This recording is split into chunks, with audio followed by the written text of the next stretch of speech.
And hope going into the tournament, and after a strong performance in the group stage, the expectations are high as they finish off against the third seed from the LPL. But statistically, Dash, they have a 0% chance of getting through the quarterfinals. The third seed from NA has won. The third seed from EU has won. Like, Destiny just says the third seed from the LPL has to win too, right? I understand your need to anti-hype, because this is actually the most hyped Western team we have had in years. Exactly. In the year where the underhyped teams in C9 and G2 have already made semifinals. So in a way, that puts pressure on Fnatic, because now a win is what's expected. All right, well, the teams are already loading up onto the stage. So with just a little bit of time before we head into Champions Select, I want to go down the line and get your guys' predictions. Do they matter? I don't think they do, but they're fun to talk about anyway, right? All right, Prosper, and what do you think at EDG Fnatic? Well, originally I predicted Fnatic, but at this point I'm like, oh, I guess that means Edward Gaming are going to the semifinals. And I did it basically off the backs of Broxah. Now, we talked about how these carries will match up. It's Caps Reckless on one side, it's Scout iBoy on the other. Hopefully that's just matchup dependent, and then who comes up more clutch. But Broxah is the best jungler in the tournament, and especially the best jungler left standing, and I think that's what gives him the edge. The mid-jungle duo in this tournament is way too strong, and I think Fnatic's is stronger than Edward Gaming's. The faith in EU here, Vedius? I cannot give up on Europe. There's no way. But also, I do think this tournament is very much about mid-jungle duo combined with your ability to skirmish and playmake. And I feel like Fnatic is stacked to the brim with that. That's my analytical point of view. My fanboy point of view is there's no way Fnatic will lose. They're the greatest team on the planet. There you go. I like it, Jet. Close us out. I'm Fnatic as well, but since we've talked a lot about Fnatic, I want to exercise some caution for Fnatic fans watching this game. EDG has some spectacular individual players. And even though I think Fnatic has better team play and can match them individually, as we've seen this World Championship, it is so set up for outplays to be incredibly important in series. iBoy had some of the biggest highlights of the group stage, as did Scout, and the EULCS's third seed took down the LPL's 1 seed, so some revenge for the baby. LPL would be served right here if they wanted to do it. This world will be defined by individual moments. So the question is, which of these teams find their individual moment in this series? There's just one spot left in the semifinals up for grabs. So here's Quick Shot, Deficio, and Spawn to take you through the action. Oh, the tension could not be any higher. The favorites falling. That is what these quarterfinals has been about. I'm Trevor Quickshaw Henry, joined by Martin Officialinga and Jake Spawn Tiberi. Gentlemen, we're just about to meet Fnatic and EDG for game 1. Bwipo will be starting. Deficio, what do you make of Bwipo over Soaz in game 1 in this BO5? It's something Fnatic has done before in best of fives. They start with him. He's the more aggressive player. They want to see if they can win with him, if he can actually get an advantage 1v1 against Ray in the top lane. If it doesn't work out, if they lose, they tend to then sub him out and put Soaz back in. And in saying that, I think that Bwipo did play very well in the IG series, and not in an aggressive fashion. He was actually willing to let the Shy come to him, was willing to play weak side of the map. So I think that this is a guy that is showing his experience and the maturity that he has made across this year for Fnatic. And we'll need to see whether or not it is Bwipo or Soaz that will be leaned on as the series plays out. As we've mentioned many, many times already, every first seed from groups has fallen.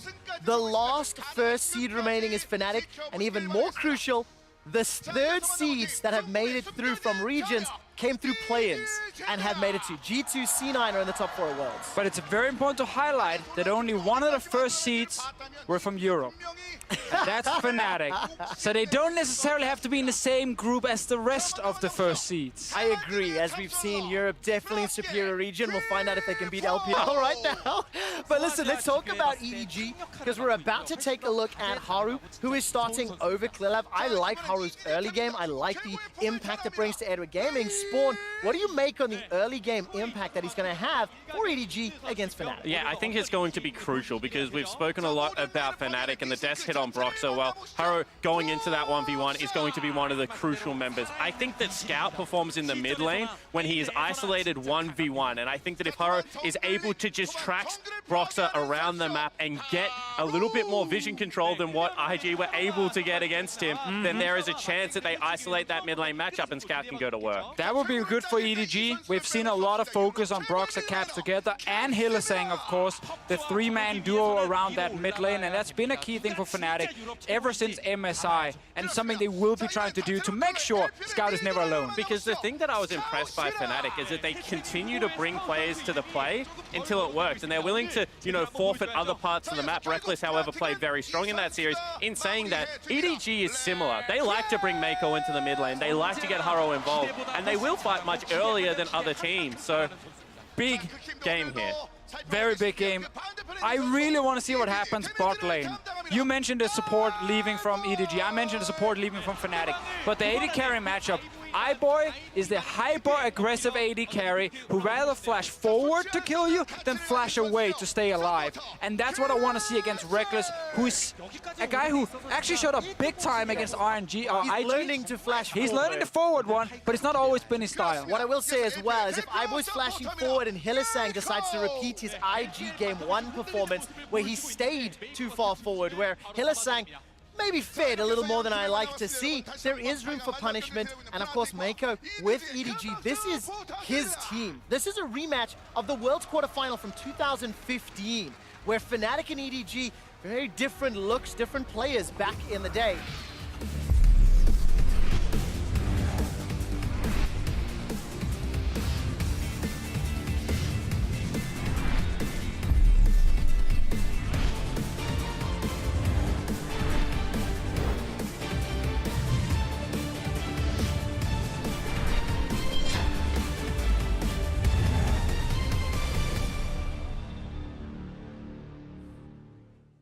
And let's get ourselves into picks and bans. It is Fnatic taking on Edward Gaming, the last quarterfinal of Worlds 2018. This is a rematch of the 2015 quarterfinal in which that Fnatic went 3-0 over EDG. Between then and now, both teams made significant changes. And I was touching on the point that Mako has been the sort of front man, the leader, the shot caller for EDG, and definitely a pivotal player today. Absolutely, because Fnatic took down Clearlove's Edward Gaming. That is the old Edward Gaming. This Edward Gaming is around their support player. Mako was a rookie in that year and wasn't able to find rhythm in the best of 5. This time, it could be different. I think around Mako and around Scout in the mid lane. He's the reason they even made it to Worlds in the first place. He's improved so much since his last year where he was constantly getting caught out. Mechanically insanely gifted. The matchup between him and Caps will be super fun to follow. Yeah, Frostgurren loves to call Scout kind of a double-edged sword. He can cut himself as he's going in for those plays. And I really want to see if Caps chooses to fight fire with fire, because we have seen a tendency for Caps to sometimes, we've seen a Swain pick out of him against Rookie. We saw, I think, a Galio pick out of him. I want to see the Akali pick out of him. Or what about Irelia mid lane? Could also be an option. Now, one of the things when Fnatic are running Whippo, we know they're more likely to pick carries top lane as well. Source has mainly just been the tank player on the team, so there is a bit of flexing here from Fnatic. And on the flip side, while Ray in North America was known for a lot of his carry style top lane, EDG found a lot more success with Ray actually on the tanks. And let's talk about what's happening with the bans here, because they came in very, very quick. Kai'Sa, Sivir bans. Now early pick Xayah. EDG are trying to take away picks from Reckless and make sure he's not on something where he can be a big carry. But for him, there's always the Tristana. And that's what I was going to say. I was super impressed by how negatively he played Tristana in that lane, because Hylissang was leaving fairly often. He also played Ezreal in that best of, and I think that this is actually more to Fnatic's preference to be able to unlock the support position. Yeah, now you also get that situation where you pick your carry top, you have Ezreal bot lane, so you don't need to help the Ezreal. You can just play to Whippo's lane, and Fnatic are saying we're going to go top side. In this game, it's most likely a Swain top, but to be fair, at this point, it can be anything because both players can pick these champions. Well, let's see what happens when we head to phase 2, gentlemen. Scout has thrown down the gauntlet as we've expected. It is the LeBlanc into most likely the Irelia, and as we go towards phase 2, the bans will start to show us a little bit more light on which direction Ray's going to go. Yeah, and I think they're going to start, actually they don't, I was going to say they'll start hitting aggressive junglers right now, because if you're Scout, you're happy you've got LeBlanc, one of the best skill matchup champions in the game. If you take out Lee Sin, Xin Zhao, all of a sudden what does Broxah go towards to try and influence that mid lane? Well, there's still some aggressive picks like Camille left available in this draft here. A good pick against LeBlanc specifically to lock her down. But I really like what EDG did here for game one, because I think the Rakan pick is so huge in this meta when it comes to forcing plays early to mid-game. You're catching squishy people out before a fight even starts. And we know they want to play around mid and bot lane, so having gank set up with your support is key. Now, what direction will Hylissang go? The 2 champions he's played here in the World's group stage, 4 games of Braum, 3 games of Rakan. With Braum banned away, Rakan locked in, and now the Lee Sin targeted towards Brox as well as Nocturne. There's a couple of questions that need answering. Alistar is left open in this draft, was not taken early by Fnatic. It is right there for him to grab with the Ezreal if he wants it. Otherwise, Tahm Kench can be a thing for him. Leona is the traditional pick against the Rakan. That is a skill matchup that typically also tells you you actually want to play to that lane. And I don't think Fnatic necessarily wants to do that with the Ezreal. And I was expecting a more early game centric jungler to come out, Xin Zhao, to team up with something like that. I want to see Rakan in Xin the bottom Zhao here. lane. Yeah, give me that Xin Zhao. And you get it. That's exactly what is locked in.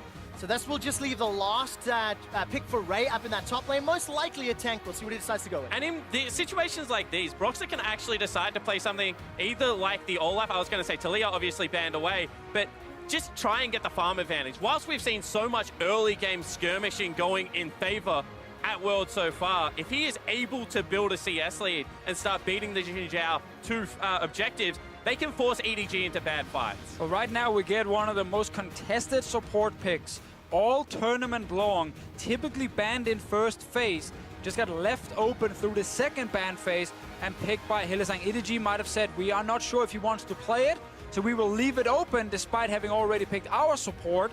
Hylissang shows he will take it, and there is Elise. We were talking about this backstage. There is a chance we can get this jungle pick from Broxah. He used to play Lee Sin and Elise only. That's how he got to Challenger before he even made it onto the pro scene. And it is so crucial because we keep hyping up the fact that if he is able to influence the lanes, then this is a game where Fnatic will be able to steamroll early. They know that EDG like to go toe-to-toe. Yes! Okay, so we get the first Elise of Worlds. We get cleared in the top lane as well. Spawn, what do you make of this draft? I just see brawling on both sides. Absolutely, and Kled was the answer in the top lane to so many majors in the LPL. It was actually a huge pick throughout the year. I wonder if we're going to see Fnatic swap the 2 solo laners right here. Give the Swain in the mid lane and then try and just camp the top side early with Irelia. I have to see what they decide to do. In the end, I think it's good matchups on the side of EDG, especially with LeBlanc in the mid lane. Because the big thing about Kled is all of a sudden you can get multiple members involved in the action if you build yourself a small lead. If you're able to ult aggressively forward in the lane ganks on things like Xin Zhao, so much more impactful than you would otherwise think. They go with the safe one, leave the Swain top here. Still, Elise jungle coming in for the first time. It is a pick that got nerfed. It got basically killed in professional play for so long, but a couple of buffs have happened, and a meta now where early ganking junglers have really looked great. Brings the Elise back for Broxah specifically. You still need to be careful. If Xin Zhao jumps you, you're going to go down very, very quickly, but your early ganks are still insane. What I feel like is both of these teams have got a composition that when ahead, it can snowball out of control really, really quickly. There's a lot of tools and a lot of pick power and skirmishing power that can be leveraged. So this early game will be crucial. Yeah, and both teams kind of just want to get to an area first and then be able to force fight. So interested to see if a team does generate an early gold lead, how the opponents react. Oh man, ladies and gentlemen, the last quarterfinal at Worlds 2018. The winner will face down Cloud9, and it is Fnatic versus Edward Gaming. These two organizations have a lot of history, a lot of pedigree, a lot of wins in their past. And today the favorites are Fnatic. If you are a Fnatic fan, you should be terrified because every favorite has fallen. And EDG went into 2015 Worlds off winning MSI, upsetting Faker's SK Telecom. They came in to that quarterfinal as favorites. People were waiting for them to turn the tournament on its head. Death teleported to a ward on Chase, yes, I remember. the sky fell down. Today they have an opportunity to exact revenge. Listen to that crowd. A lot of Fnatic chants coming from Bexco in Busan. And we just have a fairly defensive start on the side of Fnatic, a little bit of shenanigans on the side of EDG. They've grouped up in that pixel brush in the river. Might find themselves a Hillisang as the observers have toggled division. This is what Fnatic see currently. A bear trap on a rope. We'll catch onto Burpo. It's a small advantage for Cled and Skarl as he continues to run him down just a little. A nice little trade from Ray early on. Gets a little pullback again. Meanwhile, around the red buff. All right, Pulverize comes down from Hillisang and engaged from Haru. The knock-up will catch onto Hilly. He's got Flash available. Flashes over the pit. Here comes Haru. First blood picked up by Scout. And all of a sudden, EDG on the ball. And Scout gets first blood. That is huge for the EDG lineup. We've already talked about the isolated 1v1. He didn't even need to burn a summoner. They also get the red buff now. Top lane, they keep trading. Ray will almost get his mount back. Still, I love what EDG is doing here. I love the draft for game one with so many ways to constantly force plays in the early game because Fnatic, they're greedy in the early game. They take big chances when how they play laning phases. They want to be aggressive. They want to look for fights. And EDG with these tools, they can answer every single time, and that's important. And now being able to continually visit that bottom lane, no summoner spells available on Hillisang. Massive advantage right now in the jungle for Haro. I think right there, Broxah was expecting Haro to actually walk into his jungle. Here we get the level 1. We were watching the fight top lane. 2v3 at first. Hilly does get a knock-up, but he's taking a bunch of damage in return. And you can see as soon as Caps uses the AoE stun to try and keep Scout out, there was a big go sign that came out of EDG. They said they no longer have one of their best level 1 tools. Let's continue that fight. And now you know EDG are going to push in this bot lane. It's an Ezreal Alistar. It's a very defensive lane from Fnatic. It is very much a, hey, we don't need to worry too much about this lane dying, but they will go down in CS. Their turret will take damage, and that's going to be a bit of an issue. Well, we'll see how well Fnatic play around this solo lane. If they can get Whippo and Caps into a comfortable position. Whippo, after taking a lot of negative trades early on, has shoved this wave heavily into Ray's waiting hands. And of course, when you are playing with Elise against you, the risk of dives is ever great. That's what I was going to say. They lost sight of Broxah as big trade in the bottom lane. Take a look at this. Hillisang down to 200. Just as Mako and iBoy are pushing this wave on a turret, they're just trying to reduce CS for Rekla. And look what they're doing. They're invading again. They're tracking Broxah. Elise is all about the early game. All right, good flash from Broxah. Gets away with his life. Mako doesn't commit anything more. Edward Gaming have come out swinging and have put Fnatic on the defensive. Exactly, and they're stopping Broxah from getting off any early ganks. That is super, super important. Haro is just checking everything. There's one ward in the jungle as well, but more importantly for them, they know the camps on bot side are dead, so Elise will most likely go to top side. A big trade here on the top lane. It just feels like every time champions meet, there's the threat of someone going down, but Spawn, for the time being, Whippo seems to have won that trade. Yeah, absolutely, and I think he's going to continue to win the trades because Ray came back without a refillable potion. And he's going up against Corrupting Pot as well as Dark Seal. Now, Broxah also coming through the lane. We mentioned Elise's potent early game could look for his first gank. Yeah, but also, EDG knows the camps on bot side are dead, so they should communicate, hey, Ray, there's a chance he's top, and that's why he put this ward in the brush, knowing Elise could try and sneak her way in there. So right now, EDG should have enough information to guess where Broxah could be. Oh, I'm holding my breath. Cocoon is one of my favorite spell names in the game to yell. And I'm waiting for Broxah to fire it out. He's in human form for now. Pushing towards Whippo, so you need to make sure that Ray has to overextend. There we go, now only 3 casters left. There is a lot of minions that need to get cleared out here if the fight were to break out as tension continues to build top. Hillisang will find himself a small stunner to Mako. Tower helping out Reckless as the Mystic shots are continuing to be fired. Ooh. While that's going on, Reckless is turned around. He's forced to run for his life. He's sitting on Flash Teleport, not heal, so he cannot extend the trade. Yeah, and they just force him out of lane. Now going to have to teleport back. I like the fact in the top lane that Whippo actually threw out his E. They were trying to bait Ray in, saying we don't have CC left available. There's no spider up here in this brush. You can see already teleport being used bottom lane. Here we go, another invade. The game plan is clear. Scout is not in the mid lane yet, so there's a bit risk from Haro if he does find Broxah. And He's fighting him. Exactly what you're talking about, Deficio. If Haru jumps onto Broxah, there could be trouble. But a point-blank cocoon helps out Broxah. Haro decides to turn around. Here comes Caps, the flawless duet, waiting for the stun. Will miss. Haro gets away for now. Finds himself in the blast code, jumps into Bwippo's hands. Bwippo slays Haro. There all of a sudden, Scarl is running for his life. But another great cocoon. Broxah keeps himself alive for a few seconds longer. Jumps back into Spider Fall and is taken down by Scouts.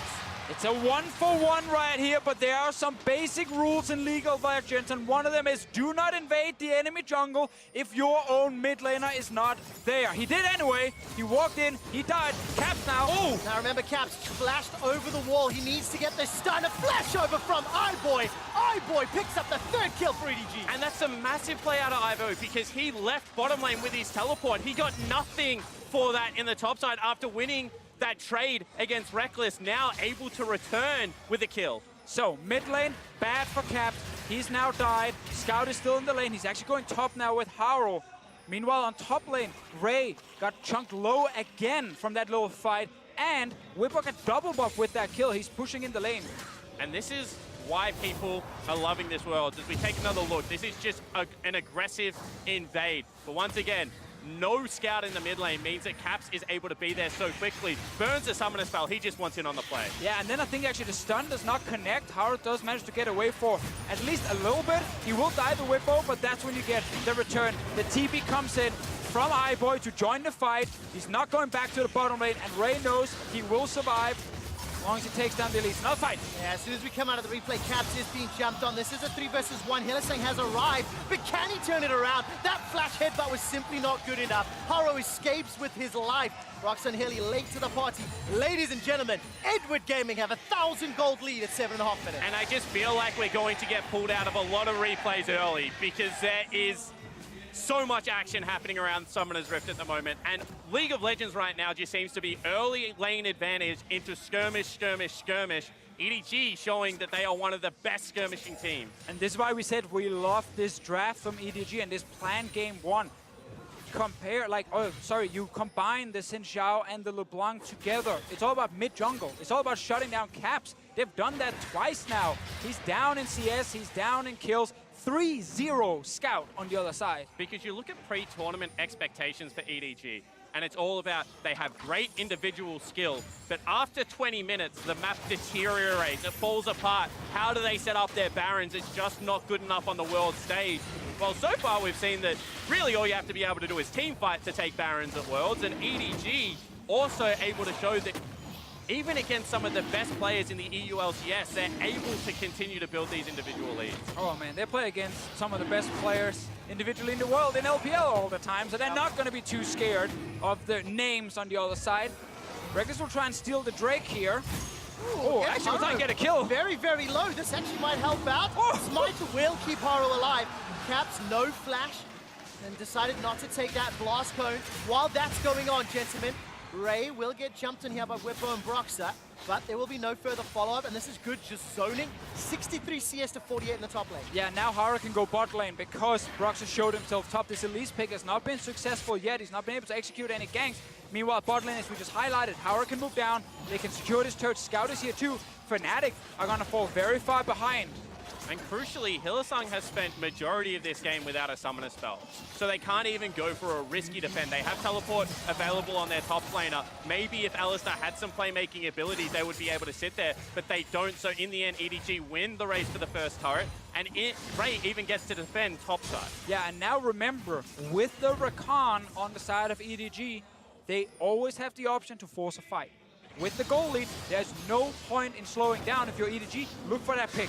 And the popularity of Kai'Sa was due to how good for a crit 80 carry she is at this stage of the game. With the W, with Rakan, such a boost to the attack speed steroid, she doesn't go through the same trough as someone like a Jinx, someone like a Tristana goes through, and still scales into late game relevance. So what about a full mana Ezreal?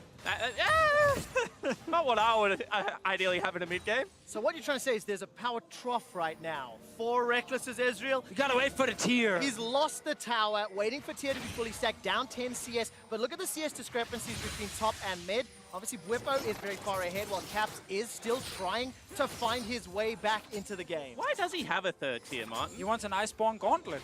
Okay. Eventually, he will get there. Takes a bit of time. Let's see whether or not Fnatic will get that time. You know, if Edward Gaming can accelerate, they've got a 2,000 gold lead already. They've got skirmishes, and they've got a lot of opportunity to maintain control in this game, because I really like the proactive play I've seen from Edward Gaming to open up this quarterfinal. They also just have the tools, you know, things like the Kled ultimate, the flash engage off Rakan is so much greater than what you currently have with Hylissang. No summoner spell available, and the Elise without even first jungle item, let alone something like Boots 2 to be able to run into these fights. Yeah, Elise is not a team fighter. She never really exceeded in team fights, and will definitely not be the case here either. If you can find picks, however, she is going to be great. You get a little root onto Mako, a tiny bit of damage. Now Fnatic needs to be careful, because this is where the engage is insane. All right, Mako tries to turn this one around as iBoy throws out the feathers and recalls them back. Whippo is just blown up by Scout, who is on a rampage. Now Capta's in trouble. He's being run down by Haro as the Vanguard's edge does absolutely nothing. We tried to warn them. Scout is not done. Well, he jumps back for now. We'll get the Rift Health. We just said it. Fnatic, there's too much engage on the EDG side for you to just step into that river. They're going to jump you. And their setup just was not good enough. They were all coming over the wall. They had to funnel through choke points, and they underestimated how aggressive members on EDG would be. I saw this exact game yesterday in IG versus KT, game 1. IG also had the Rakan pick on their side. They walked to a Rift Health with an advantage. KT moved in to try and stop them, just like Fnatic did here, and instantly Rakan pulls the trigger. Bunch of kills over for EDG. They have a massive lead in this game, and the only player on Fnatic's side with a lead is the Swain. And it's just this choke point. And you see Rookie over the wall in one moment is going to just burn everything to get him. Flash double distort onto Whippo, who is so much of the team fight carry potential right now. You can see after that it's just full-blown retreat. And to just highlight the aggression, Scout still wants more. He gets the additional summoner spell, just eking out every advantage. Such a fantastic start for Edward Gaming. And like we said just before picks and bans, Mako and Haro, these are the two that team up, that are the initiation tools, the forward-stepping players for Edward Gaming, and they are working exceptionally well together. It's just the perfect start to the game here. All the way back from draft into how they've actually executed, especially around Scout's LeBlanc. He picked up that first blood on the invade.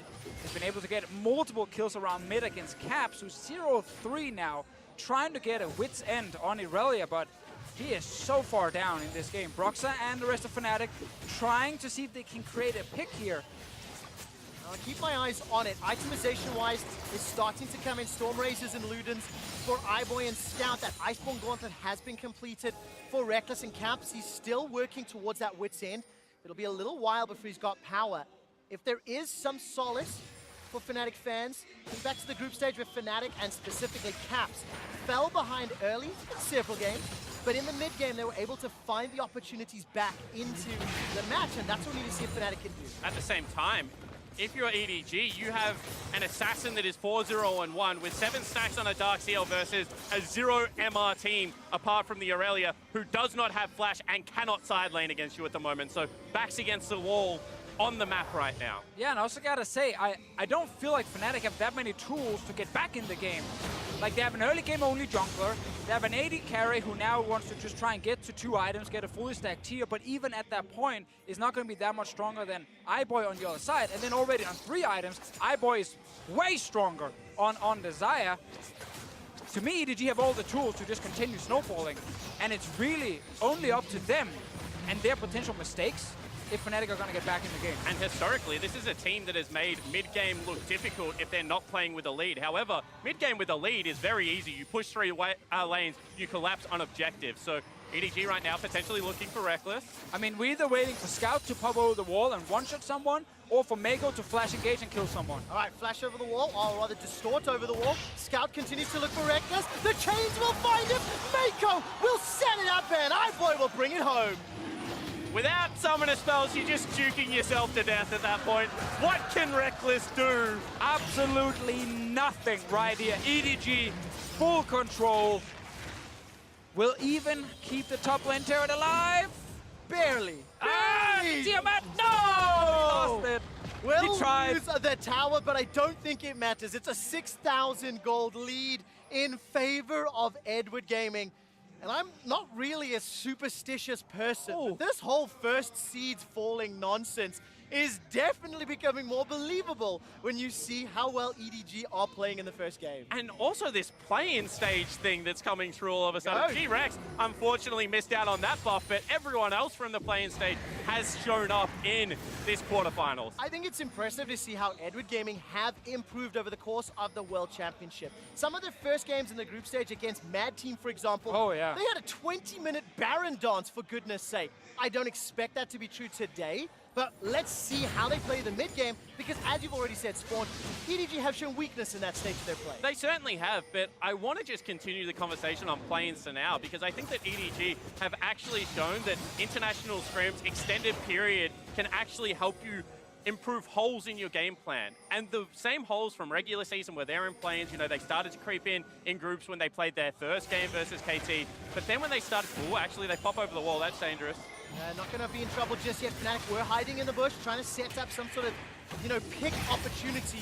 Wasn't going to work out as the Rift Herald. It's walked from base all the way down to charge the turret. It has been ushered in. It gets the charge and the boot for the bottom inner turret. Whippo is pushed away by Scout. Scout with the Ludens is really doing a lot of work as Whippo's going to try to wave clear. Here comes Scout again. Whippo forced to run for his life. This is a 5-on-5 in the bottom lane. Remember now, to go in. Caps gets caught up. He's able to flash for now. There's a lot of damage in return. This is the only chance for Fnatic, but it's already a kill onto Caps. Whippo goes golden up in the top lane. They are routed and running for their lives.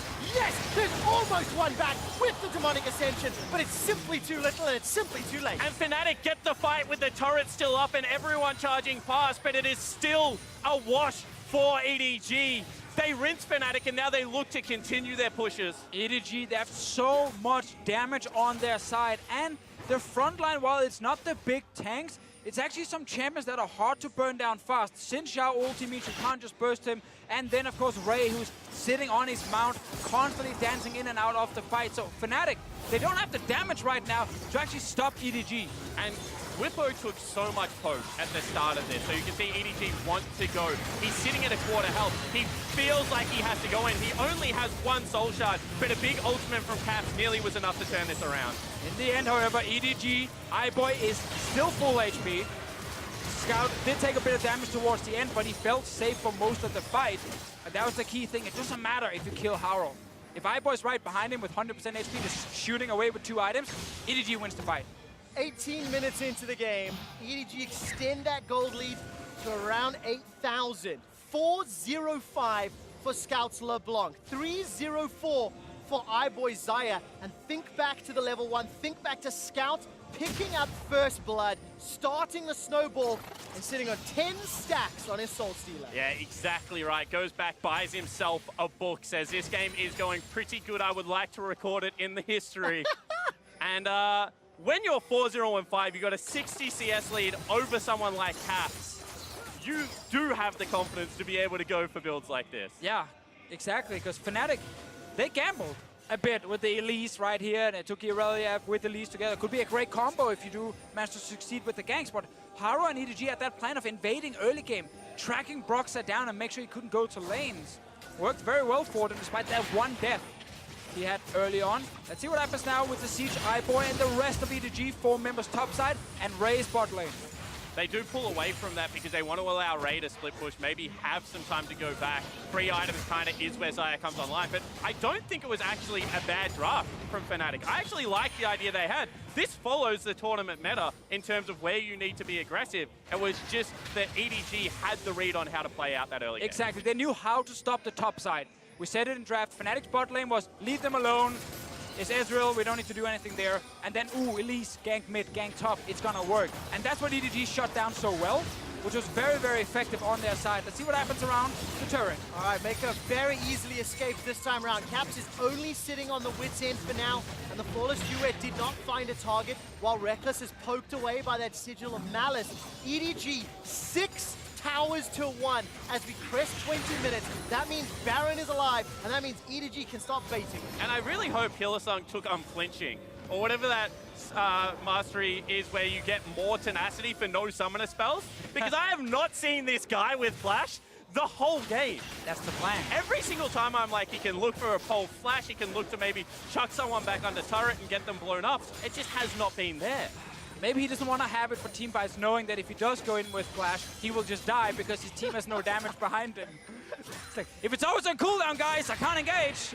That's the next level zone now. Let's see whether this works or not. Whippo's just going to get blown out here. iBoy's on a rampage, 4-0-4. Mako as well as Scout there for the assist. Now, Whippo does have teleport and 30-second dead timer, so maybe he can join some sort of play, but it is looking so dire for Fnatic. Yeah, and the third Infernal Drake is coming available, so they don't even have to go towards it. They've just rolled the dice, come up absolutely massive. And they have 4 players who actually really like Infernal Drake. And this starts to become demoralizing. You have to talk about best of 5. This is going to be hopefully a very long, drawn-out series. And getting crushed in game takes a lot of mental resilience to be able to recover from. Yeah, especially because you spent the last couple of days really preparing your first blue side draft and probably your first red side draft, but Fnatic knew they had first seed. Blue side is what they're picking. Here's the entire plan going into the game. It was first pick Irelia, saying we know if we first pick this, we can swap it between 2 lanes and we can try and carry with the champ as we saw in groups. However, EDG's answer was Zyra Khan. And the Sivir ban meant that Reckless went for the Ezreal and didn't have any pressure bot side. And this Zyra Khan combination has been huge for EDG. And I also think if you step back just from the preparation for the series alone, Deficio, watching every other #1 seed fall, watching KT Rolster, then RNG, Falter, regional representation, then the #1 group stage from Africa, they faltered as well. You have to factor in the weight and the pressure that is on Fnatic's shoulders after what is an obliterating defeat soon to be in game 1. Because Fnatic has it on both sides. All of a sudden, they are the tournament favorites. They were the Western hope, actually, picked maybe here. Let's take a look. Scout can escape with his life for now. Remember, not enough damage. Deficio said it a bunch already. The Scout will escape with his life. I mean, they can definitely kill the LeBlanc if they have enough time. Ideally in a fight, however, for Scout, he does not get CC'd like right here. In the end, EDG, triple Infernal, they have everything. Yeah, absolutely. But Fnatic came into this game now as world's favorite, arguably. They have seen teams that they had beaten in the EULCS succeed, have a great run. Now all of a sudden there is the double pressure onto them, as well as EDG just saying, we're playing with nothing to lose. Well, there's 2 big questions I have now. #1, how do EDG play the next 5 to 10 minutes? I want to see their mid-game. I want to see some growth in their Baron decision-making. For now, Ray is jumping onto Whippo, and the fight will end for the moment. I think at this point, you don't even need the big Baron dance. You can actually just look for an engage with Mako's Flash. Because you have so many ways to follow up then if Ray's with the team or just Haru flashing in as well. Scout can go over walls. Like, it's good you have Baron vision, but the moment you see someone from Fnatic nearby, just jump them. Get that kill. Maybe you get 2. Then you can take a Baron and finish the game. At the same time, I think that they also can just wait. Infinity Edge plus Death Cap are going to be the next 2 items for their carries with triple Infernal Drake. Why would you risk a play at 23 minutes when it becomes so much easier to execute, you know, at the 26, 27-minute mark? Yeah, let's see what decision they go for. Double need to see Large Rod sitting with Scout. DF sword for iBoy. A couple of minutes before they complete that, as you've mentioned. And of course for Fnatic, big questions. How do they bounce back? What's their mental fortitude and resilience? For anybody that watched the summer final, Fnatic got smashed by Schalke in game 1. Sub Soaz back in, and then they proceeded to dominate the final. So this Here we go. Unknown, and this is exactly the engage Deficio was talking about. Caps is already out of the fight. Yes, he gets to throw down the ultimate, but I don't think there's enough damage follow-up. A flash engage from Hilly. He sets it up. Only Mako is down. Now Ray is sitting in the back end. He's looking for Reckless. Will find him with violent tendencies. Drops down into the pocket pistol, and Squirrel is charging up. Scout now starts to push away Broxa as he's blown up, and Scout is unstoppable. 5-0-8. Whippo's the last to fall. Fnatic are ace. And once again, EDG, they know, get the fight. You're so much stronger right now. You're going to win it. Fnatic tried their best to fight back, but it's just not enough. That's always the greatest thing when you're this far ahead. It feels like every call you make is the correct one because you can always kill the enemy team. And that time we saw there was a counterpunch, but the gold lead, the Infernal Drakes, everything that stacked up was just too much to overcome. It actually looked okay for Fnatic, but EDG just able to push through. And now to make it even better, they can go back and get your items spawned. There might be a death cap coming. I think an IH. There's 24 stacks of Scout, Soul Stealer as well. All right, let's see his AP right now on the LeBlanc, as I'm just checking over here. He's on 759 AP. Well, let's find out how we got that here in your Ace of Predator replay. And I think that this is good because they do stop the initiation coming in. It is a tanky Alistar that is taking the brunt of this damage. He flashes forward, he gets the good re-engage, but gold in this game buys you items, it buys you stats, and unfortunately they just don't have enough of them. Ray gets into the back line, takes down Reckless in no time, and while Whip on the Swain here, he is strong. He's the one member who's actually able to do something in the game. Oh, to find Ray. Okay, this is a 3-on-1. Ray will most likely go down. It's a shutdown gold. Big bonus gold to Reckless, but it's too little and maybe too late. It's a 13,000 gold deficit, and the rest of EDG, they're trying to collapse. I'm watching Haru. Can he find Look for Scout's damage. Charge. Scout can just insta-give people nearly 800 Here we go. ability power.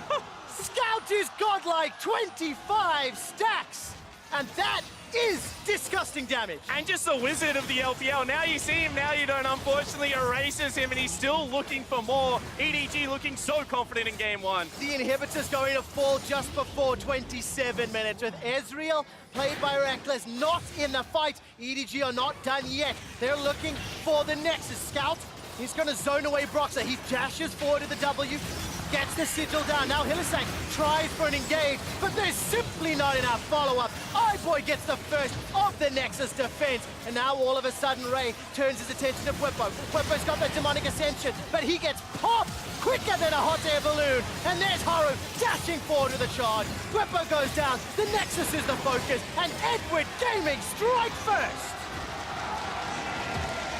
An absolute shellacking for the LPL lineup. Really digging in there. They just enter the base and they refuse to leave. I mean, that's how you start a game one in a best of 5 when every second seed has already beaten the first seeds. It's a mental game. You're straight in Fnatic's head. Unbelievable performance. Edward Gaming have all the favors of the tournament looking towards them. Of the quarterfinalist teams that made it from play-ins, Edward Gaming's one of them. Of the second seeds that advanced, Edward Gaming's one of them. And we need to see how Fnatic respond because the pressure's on them. Yeah, and I think whilst the pressure is on Fnatic, I think they had the right ideas. They mis-executed very early. So we'll see with Soaz potentially in game number 2 whether that mental reset. There will be a lot of mixed opinions about it. We'll have to explore it. Early game went in favor of EDG and exactly how they won the rest of the game. Let's send it over to the State Farm analyst desk. Thank you. Quick shot. EDG watched G2 do it. They watched Cloud9 do it. And they said, okay, my fellow third seeds, my fellow regional third seeds, we can do it too. We are Ooh, baby, they hard smash Fnatic. Celebrate. How's that diary coming along over there? I'm just writing my eulogy. Don't it's just one game, Betty. So let's talk about it, though. What a great game from EDG, though. They smashed Fnatic. Like, that early game dominance was absolutely fantastic. And when you kind of think about how the LPL, what they're known for, and their ability to just find these early leads through early domination, through really strong drafting, I was really impressed with what EDG did. Yeah, and it's to understand, it feels like Edward Gaming recognized exactly what had made Fnatic really strong, and a part of that was Broxah. You know, on a heavy ganking jungler like Elise, immediately out of the gate, it's a level 1 invade from Edward Gaming. And then from there, Haro doesn't need to sit in camp lanes like an MLXG or like a Ning. He just needs to track Broxah, because Edward Gaming have this belief that iBoy and Scout, their solo laners, are just better than yours in the 1v1. He wants to isolate those lanes. Now, it did break down into some skirmishes, but the idea and the blueprint is there from EDG, and I expect to see it throughout the series. Yeah, and I think early in this game, Fnatic was playing with an absurd amount of confidence, and I think their draft also displayed an absurd amount of confidence. The first pick, Aurelia, saying, we're just going to swap this into whatever lane is going to be most effective in and beat you. They see an invade coming when they're not even grouped with their mid laner. Hilly steps up with Alistar, even the Elise pick, because it was one of Brox's old picks from solo queue. If they would have won with this draft, I think Fnatic could have been unstoppable, but I think they need to fall back a little bit onto the things that made them more successful in the group stage.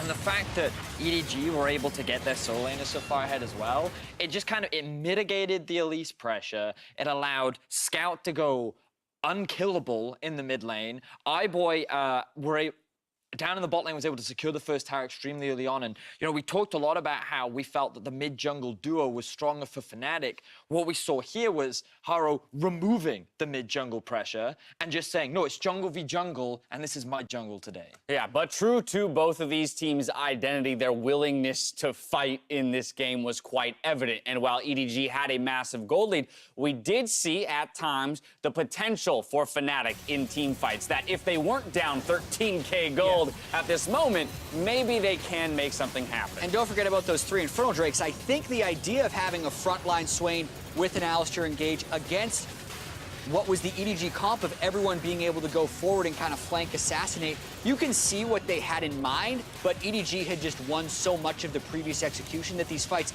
ended up actually being super one-sided, even if it looked like Fnatic had a good engage. I mean, the core of the composition and some of the early picks that Fnatic put together were the Swain and the Aurelia, and ultimately they do have really good anti-dive in terms of team fights. It's very hard to push into them. They clean up really well, but I think the issues are when you look at the other pieces, the Elise, maybe even the Ezreal. So I'm actually really curious to see how the Sivir ban and the Ezreal pick, because if you're going to pinch one place on Fnatic, Reckless's champion pool is one of those places. He hasn't really gone for the Kai'Sa or the Xayah to the same degree as he will a Tristana, an Ezreal, and a Sivir, and maybe Edward Gaming have figured that out and think that it can bite them. Some curious stuff happening in Champion Select. MasterCard player of the game going to Scout this time around, though, in the mid lane. Again, we talked about the mid-jungle synergy and importance. Well, in this case, as you mentioned, Vedius, we did have the removal of that pressure, but it doesn't mean that the pieces themselves individually didn't perform well. Ooh. That was the 25 Magi's, Death Cap, Triple Infernal. It's impressive when how you get to that point on the blog to then be able to do that at the very end. Scout, I mean, when we warned about like upset potential, Scout was at the forefront of that argument for EDG if they were to win this series, and that's a great game one for him to have. All right, now I want to go back into draft discussion in reference to game 2. Yeah. What I've already loved about this series is it perfectly illustrates to me that every team has their own priority list. Every best of 5 will have its own meta, and it will adapt throughout the day. So if you are in Fnatic's shoes, how do you move from game 1 to game 2 in terms of those priorities? You said they looked pretty confident. Do you think they pull back a little bit and do something more tempered? I do think they go a little bit more meta, especially with the jungle picks. I'm super curious to know if Soaz is coming in. And no substitutions, EDG stays red. So same sides, no substitutions. All right. Interesting. Do you want to? No, go for it. I think one of the massive adaptations to do is in the bot lane. So if we have this idea that the blueprint for Edward Gaming is shut down Broxah, make him a non-factor, I think the blueprint for Fnatic should be shut down iBoy and Mako, make him a non-factor. And so they actually need something that's competitive in that bottom lane, that they don't just get shoved in or feel that they have a stronger 3v3. So if it's duo, bot, and jungler, that they can win, because you can punish iBoy and Mako's aggressive tendencies in lane. For me, I'm after a strong mid-jungle duo from Fnatic. I feel like that on paper, Aurelia and Elise should be strong enough to be able to handle LeBlanc and Xin Zhao, but they didn't show enough respect to the level 1 potential from EDG. So I want to see another strong mid-jungle from the side of Fnatic, and I just want them to better set themselves up to get to a point where they can leverage the power of that 2v2. Yeah, I'm going to talk about EDG. I think they should keep drafting for the laning phase counter picks as much as possible, right? So the LeBlanc was spectacular. They're going to dare Fnatic to blind pick stuff, I think, because it sounds like iBoy's going to be confident in the 2v2. The fact that Bwipo is in, to me, signals that Fnatic is not going for an aggressive bottom lane. If they were, I feel like they'd put in Soaz. So they could give more attention so they and can resources. play around the bottom side. So I think EDG should just do whatever they can to replicate what they just did in game 1 for draft. Yeah, Noct, Lee, and Xin Zhao were essentially taken off the board before Broxah's pick. Do you think they made a misstep in showing that and going for that as opposed to something more middle ground like the Gragas? I mean, I just feel that the level 1 determined a lot just because of how the fact that both mid and bot were able to gain pressure. It made it much easier for Haru to then dictate the pace of the jungle. And I think that if we see a different level 1 where Elise starts elsewhere, or if they deny the steal from happening and the Alistar doesn't die, then this game could have been very different. But because of the early jungle control that Haru was able to get is a large reason as to why EDG took this game away. It was an explosive game 1, and EDG start the series on the front foot. We'll see how Fnatic fight back when we come back for game 2. Don't touch that browser.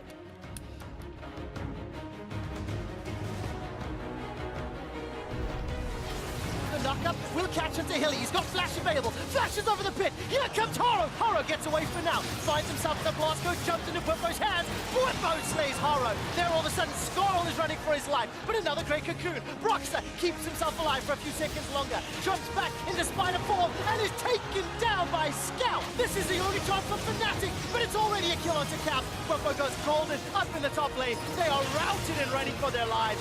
Yes, there's almost one back with the demonic ascension, but it's simply too little and it's simply too late. A flash engage from Hilly. He sets it up. Only Mako is down. Now Ray is sitting in the back end. He's looking for Reckless. Will find him with violent tendencies. Drops down into the pocket pistol, and Skarl is charging up. Scout can just insta-give people nearly 800 ability power. And there's Haru dashing forward with a charge. Whippo goes down. The Nexus is a focus, and Edward Gaming strike first.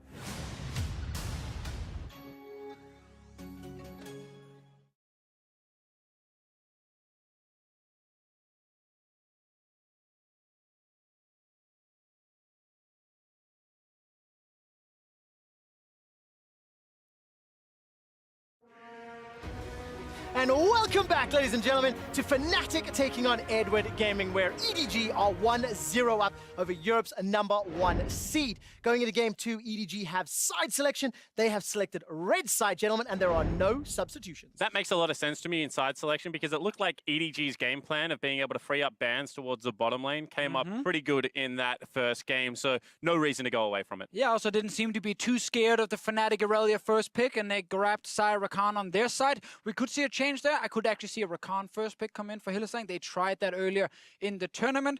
Whippo still being in. I think it also makes sense because on blue side, they want to be able to flex some of these different carries, and that's where he brings a lot of value. To me, it didn't feel like the draft itself was the problem. I thought the decision-making in-game and the fact that Fnatic got ran over by some of those early-game decisions by EDG is what started that snowball. So I want to see less mistakes and less punishes on the Fnatic side. I just want to see whether Fnatic is going to throw the bottom lane a bone because they were stuck underneath turret there the whole time. Bottom lane was lit up like a Christmas tree ward-wise. You could see that they were just able to continually push in and pressure that turret. Yeah, and I think the decision for Fnatic regarding last draft was not necessarily good or bad, but more high risk, high reward kind of style. Yep. If they at least succeeds in the early game with a couple of ganks, we're praising it. We're saying, what a great pick. Anyway, it is not first pick Rakan. It is actually a ban Rakan instead. Understanding that the Xayah Rakan combination was really hard for them to deal with, especially the engages from Mako. My question is, what's the difference between that and a Sivir Alistar or even a Xayah Alistar being able to get into the back line? Certainly less lane presence. However, teamfights still will follow a similar course. I definitely agree that Alistar and teamfights are also insane. I just always feel like the Rakan engages are the fastest. They're the hardest ones to react to in the game because of how quickly his combo comes off, and he can charm knock you off. And of course, talking about fast combos, LeBlanc. It seems like LeBlanc's here in the quarterfinals have just popped off. Multiple mid laners have done so. LeBlanc and Swain, the last two bans. Yeah, and Swain is a great ban here because that pick was terrifying. Swain is great at one item, is a good laner, and then actually ramps up as attributes more AP, more tankiness, and I think that that is a read from EDG that Whippo Swain is too damn strong. We got 3 new bans in this one. Swain banned instead of the Sivir from EDG, so Fnatic can grab that for Reckless. And then on the side of Fnatic, they didn't ban Talia and Kai'Sa. Kai'Sa is now locked in already by iBoy. It is his preferred champion. Could go Alistar with it. That is the golden combination that most teams are looking for a fairly safe laning and then great team fighting. Yeah, and it's the diversity of the lane, right? You can stand on top of the Kai'Sa, you can headbutt people away, you can pulverize aggressive support picks, and then in the late game team fights, you go aggressive, Kai'Sa can follow up. That double edge, that being able to play on both sides of the matchup. Now, do we get Xayah or do we get Sivir coming in? I think Sivir is very risky against Alistar because he can always combo you. He will break the spell shield with his headbutt and then knock you up right after, so it could block that pick from Reckless. The other choice for me would be Tristana. and not the Israel. Lucian also on the board here. We've seen how well Sneaky played that in the first best of 3 of the day.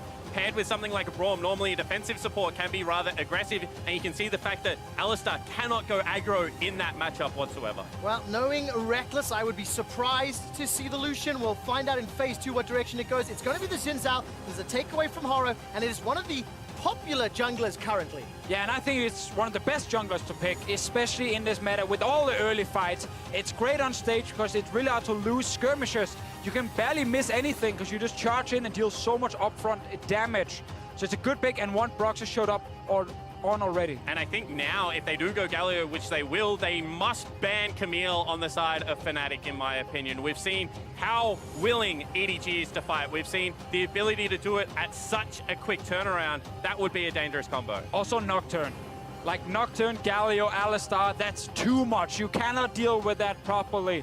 Definitely want to see that banned away. You get your Camille already. Let's see if I get my Nocturne as well. Because the one thing I will say is, once again, if Fnatic are in a gambling mood to Fischio, if they think this time it's going to land on red, you land it up and you just trust that Broxah is the better early game jungler and he's going to get more done before 6. Because there is a huge window right now that you play around with Nocturne. If he gets there uncontested, it will be danger, but you also alleviate some pressure from the lanes. Well, let's find out what the last ban from Fnatic will be. Ornn is denied from Whippo.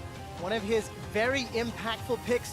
He's definitely showed up this tournament already. Talia still open and available as well. Now that Nocturne's off the table, Haro has played that this tournament already. We'll see which direction he's going to go. And I think we might see a Sion pick here, because this would allow a beefy front line. When you're playing Kai'Sa, you only need one carry comp. And I think that that is a direction where EDG then just set up the front line and say, Reckless, you're going to have to play a hyper carry and go toe-to-toe in lane. We do get Lee Sin right here. Broxah is obviously the guy who showed up big time on this champion in groups, but he valued the Xin Zhao early on his side, and Haro will try and match him now. And I think showed up big time is actually an understatement. Broxah had a performance on Lee Sin where if you were watching that, you go away, you buy the champion, you buy the skin, and you become a lifetime Lee Sin player because he put on a clinic. Oh, we get the Sivir. We mentioned it as an option, but again, it is very hard to play against Alistar. He's able to combo towards you. You don't have a dash to get out of it.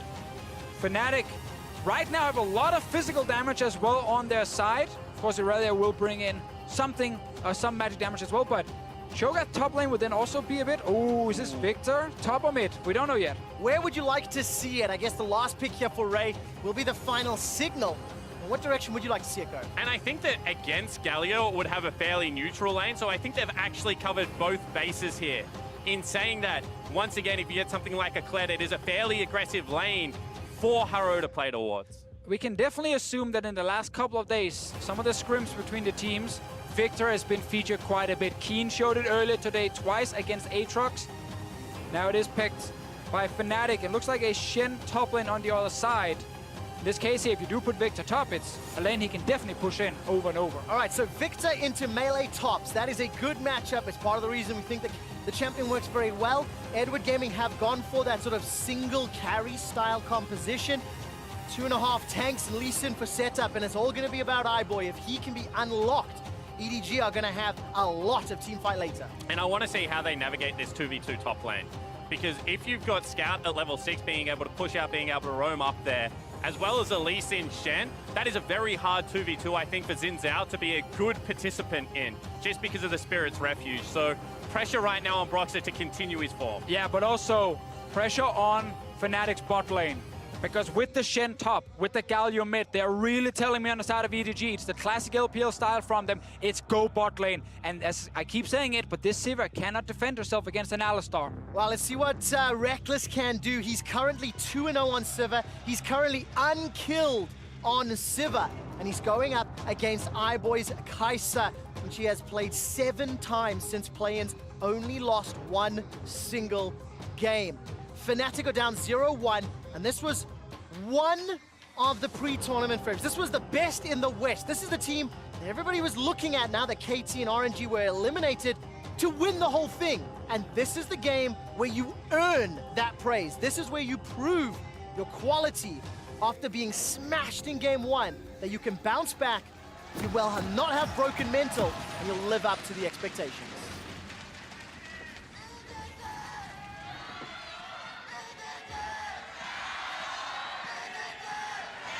I love listening to the fan chants. LPL fans getting behind EDG. A little bit less excitement for the Fnatic, but it is building. It is developing. And right now, the Fnatic fans and EDG fans will be paying attention to this early game. I feel like it should be a little bit slower than the previous game. And that might... Well, level 1, you might get some action right here as they're moving in, forcing iBoy out. For now, we actually had Whipple bot side with the Victor. But looking at Fnatic's composition, it's not the Ezreal from last time, but still the Sivir Braum is normally considered a very passive, safe lane where you can push, but you don't necessarily look for a lot of early game kills. For Broxah, instead, around mid lane is where we might see a lot of action. Well, so much for my shenanigans. We're definitely going to get action around mid now. 1 minute, 5 seconds, Scout's already down a flash. Yeah, absolutely, and bone plating broken as well. See whether he can be aggressive at all in this lane, because one of the things about Aurelia is her level 2 and level 3 all-ins become pretty potent. However, without Ignite this time, having to run the cleanse, you would think that would be a safer laning phase. Not going to be the case without flash. Capsa, yeah, picking the safe choice. After going 0-5 in the last game, really rough start, was super aggressive in his early laning phase and got punished for it multiple times. And that is sometimes what we get from Caps, a little bit like with Scout last year, where your highs are fantastic and everyone will praise you for them, but your lows, 0-5 Aurelia. Yeah, it was 0-3 by 15 minutes. It was the most deaths that Caps had conceded at Worlds 2018. You can see a better performance here for the mid laner for Fnatic. Hylissang and Reckless currently pushing fairly far forward. They should win the race here to level 2. iBoy and Mako, they're starting to back out. And we see this path a lot now from Broxah. A lot of junglers have done it during Worlds. They take their own red buff, and then if they have a pushing bot laner, they take the path around the bot lane into the enemy blue buff. Caps will get a bit of a trade in the mid lane, but Scout ends up winning out with the Aftershock. Yeah, and I think the Scout right now just letting himself be pushed in. Smart call. Caps, however, gets it to the turret. You can see that Scout was actually trying to flash. That's what you got to do, because Hylissang is not here, and you cannot spell shield a combo. But don't be there then. Yeah. I'm just saying, once you're there and you made that mistake, that's what you got to do. Wow, respect flash from Whipple. You are as well. correct. Don't be there. Ray actually just missed his combo. Taunting forward, flashing on the spot afterwards, it looked like. No one wants flash in this game. They learned from Hylissang last game. And that just makes it all the more juicy for Haro and Broxah, both of who have not expended their flashes yet, and there are multiple juicy targets across the lanes. Haro will still be lingering around this top lane, but Whippo's ward will spot him, so a little bit of information gain. And that was a risky play out of Haro, because you can see that Ray was stacking the wave up, wasn't trimming it at all, and that allowed Broxah to go to his blue buff, back across the map and regain control of his blue buff again. So that is now a 3 buff set up for the jungler of Fnatic. So nice here for Broxah, but down in the bottom lane, as you highlighted, Spawn, Reckless obviously should not be in a situation where he needs to flash if his support is roaming. And that now sets up a potential gank against this Sivir. If Haro finds his way down, Scout and Ray will get level 6 before the flash is ready again for Reckless. Haro is now back top lane against the no-flash Victor. Can Ray get in range with the taunt? All right, let's keep a close eye on how this plays out, because there is enough CC to get through Whippo, especially if he pushes forward. Whippo, very, very renowned for playing forward, contesting every CS, potentially overextending, and this time around he's not punished. But this is why Whippo has impressed me so much, because this is a lane where you can spell fling under turret, you can put so much pressure on Shen, no AoE wave clear. However, that wave is pushing back. He's standing off it, he's looking for chip damage, continuing pressure, but making himself immune from those ganks. And 4.5 minutes in, the tempo of this game tried to start much like game number 1. Yeah. But no kills have landed yet. But we have seen multiple attempts, right? And we continue to see just how impactful these early game decisions are. And unlike the previous game, EDG do not have a 1,000 gold lead. And the other difference in this game is Broxah actually has an experience lead. Goes back, gets a red smite. If he continues to race to level 6 and he wants to start running into Haro, then that experience lead comes up trumps in the jungle position. We'll see whether he can keep the pace. It's actually insane how safe Whipple is trying to play top. He's so scared of pushing this lane, as you highlighted before he has spawned. And it means that Ray gets just free time to keep last hitting these minions. Whippo knows the wave is pushing towards him, and then he will be fine without his flash, because his jungler is looking bot side. Same thing for Haro here. So everyone is now focusing around 2 AD carry spot. Yeah, of course, it's a 10 CS advantage for Ray over Whippo. Thanks to that very early invade, Broxah's going to show down bottom and clear out this control ward. Hilly feeling a little bit more brazen, pushing forward as Caps makes his way down as well. And Fnatic take their window to get bottom side control because you can see Ray about to get level 6 scout in the same position. So this is probably the last time they can get control of this area. Oh, hi, boy. Let's find out whether or not there's any trouble. That's a flash engagement, remember, no flash for Reckless. He's trying to escape with his life, but there's no follow-up from EDG. Mako went just a little bit early, maybe. Here comes Haro. Sonic Wave comes in, I think it was body blocked by Hillisang. Broxah's potentially gonna turn around and nothing yet. One of the most important things in the world's meta is synergy when you're starting fights. Everyone on the same page. Not the case here for EDG. Mako calls, I can get the combo on Reckless. Haro could have flash followed him instantly, but didn't do it. He tried to get in range. Not enough time, Reckless stayed alive, and now bot lane. It's the LPL special party in the bottom lane, and everybody's invited. Here comes Scout. Hilly's trying to get back to the tower. He gets taken out. First blood for Haro. Stands United channeled and used by Ray. Now Brox is a juicy target. This is a 5-on-1 as Brox is waiting for support. Caps and Reckless make their way up. Very good flash from Broxah. Gets out of range of the taunt. The chase isn't done yet. Justice Punch used there by Scout trying to chase down Broxah. He's going to get caught. The Tempest, the Cripple, the slow, the red, the kick, wins the war. Not enough, FNC boys on the board. 2 kills to EDG. And the Scuttlecrab comes up MVP. It looked like he was out, but they had taken it 45 seconds earlier, and they're able to pick up the second kill. And we said as soon as Shen ulti is ready, we can get a play bot lane. It was not against the Sivir, but instead against the Braum, because Hillisang was the man in the front. Instantly, they jump him. They know the tower dive is safe due to all the great ultis coming in. And Broxah, yeah, he's running, he's buying time, but he's not killing anyone. And the difference between a safe turret dive and a botched turret dive is decision making. Go as a unit, everyone get under there. Because if you hesitate, we've seen so many of them turn to disaster. Early Shen ultimate, Galio already on the play, well executed dive from EDG. And it's iBoy picking up the first kill for himself here with the Kai'Sa. That is the pick we have seen so often. The moment you get to 2 items and you force team fights, she's scary. And of course, once again, you see Haro coming up huge. Second game in a row, early game impact is felt. It's the reason that he's starting over Clearlove, and it's the reason that EDG have another advantage. We caught a glimpse there of Broxah, sorry, Caps, I misspoke, making his way to the top lane.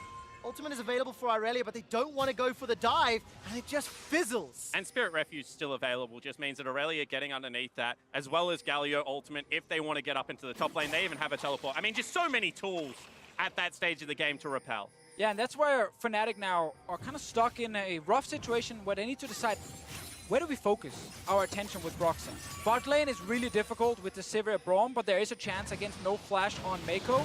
But then you again have to respect Shen ulti, Galio ulti, all these tools to come in and stop you.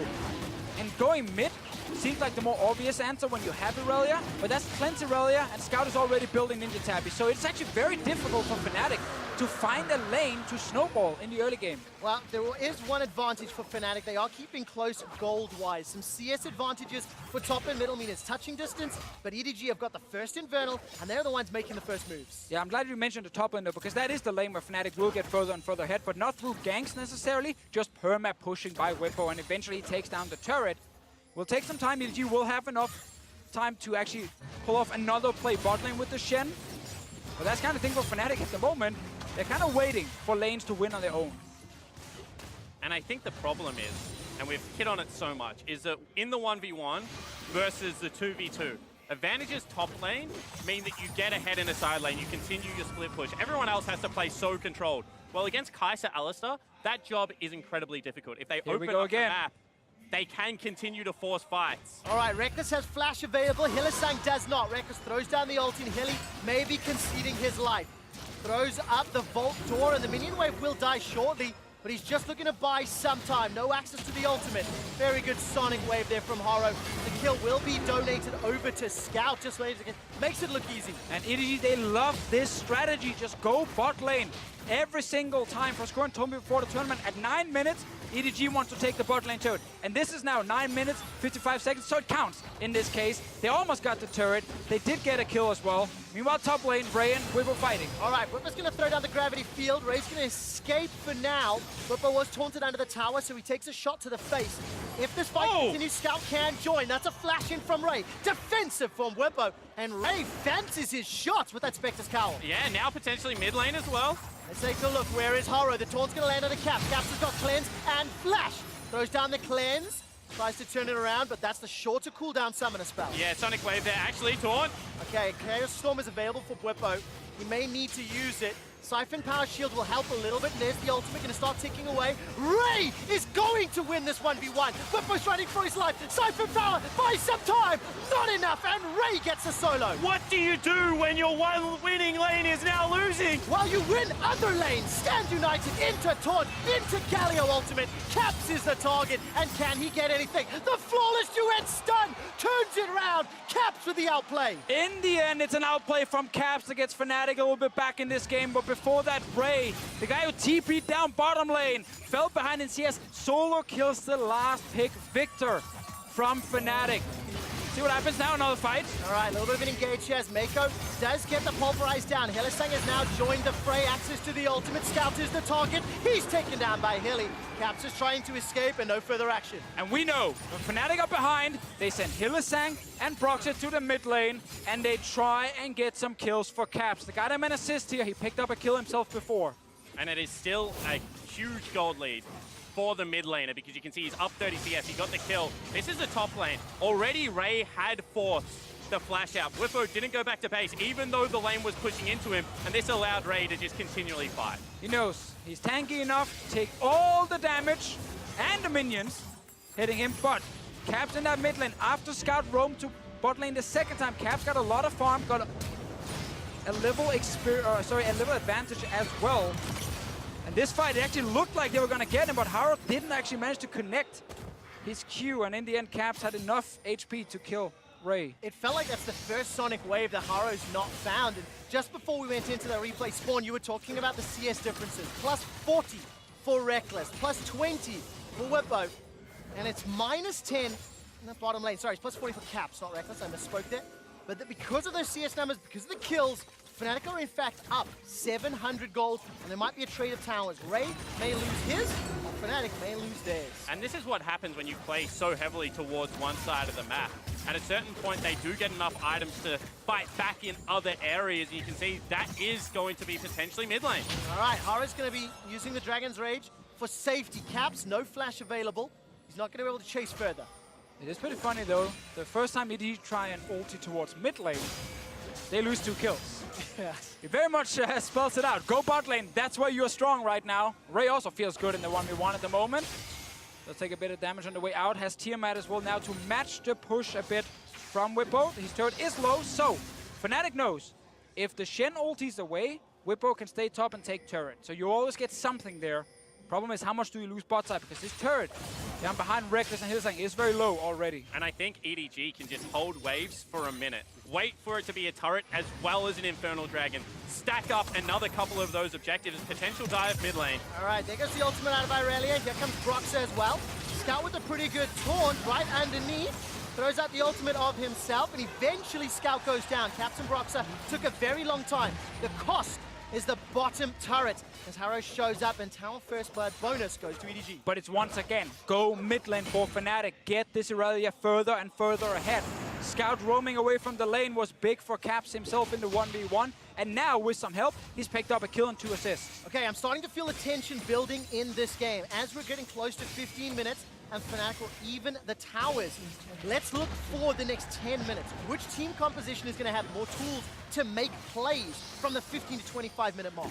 And I think that at this stage, you have to point towards how easy it is for EDG to just dive onto the back line and try and make a 5v5 turret. In saying that, Whippo is starting to become very annoying in the side lane. He's just picked up an Iceborne Gauntlet. He's got himself that 40% cooldown reduction. Should just be able to split push for days.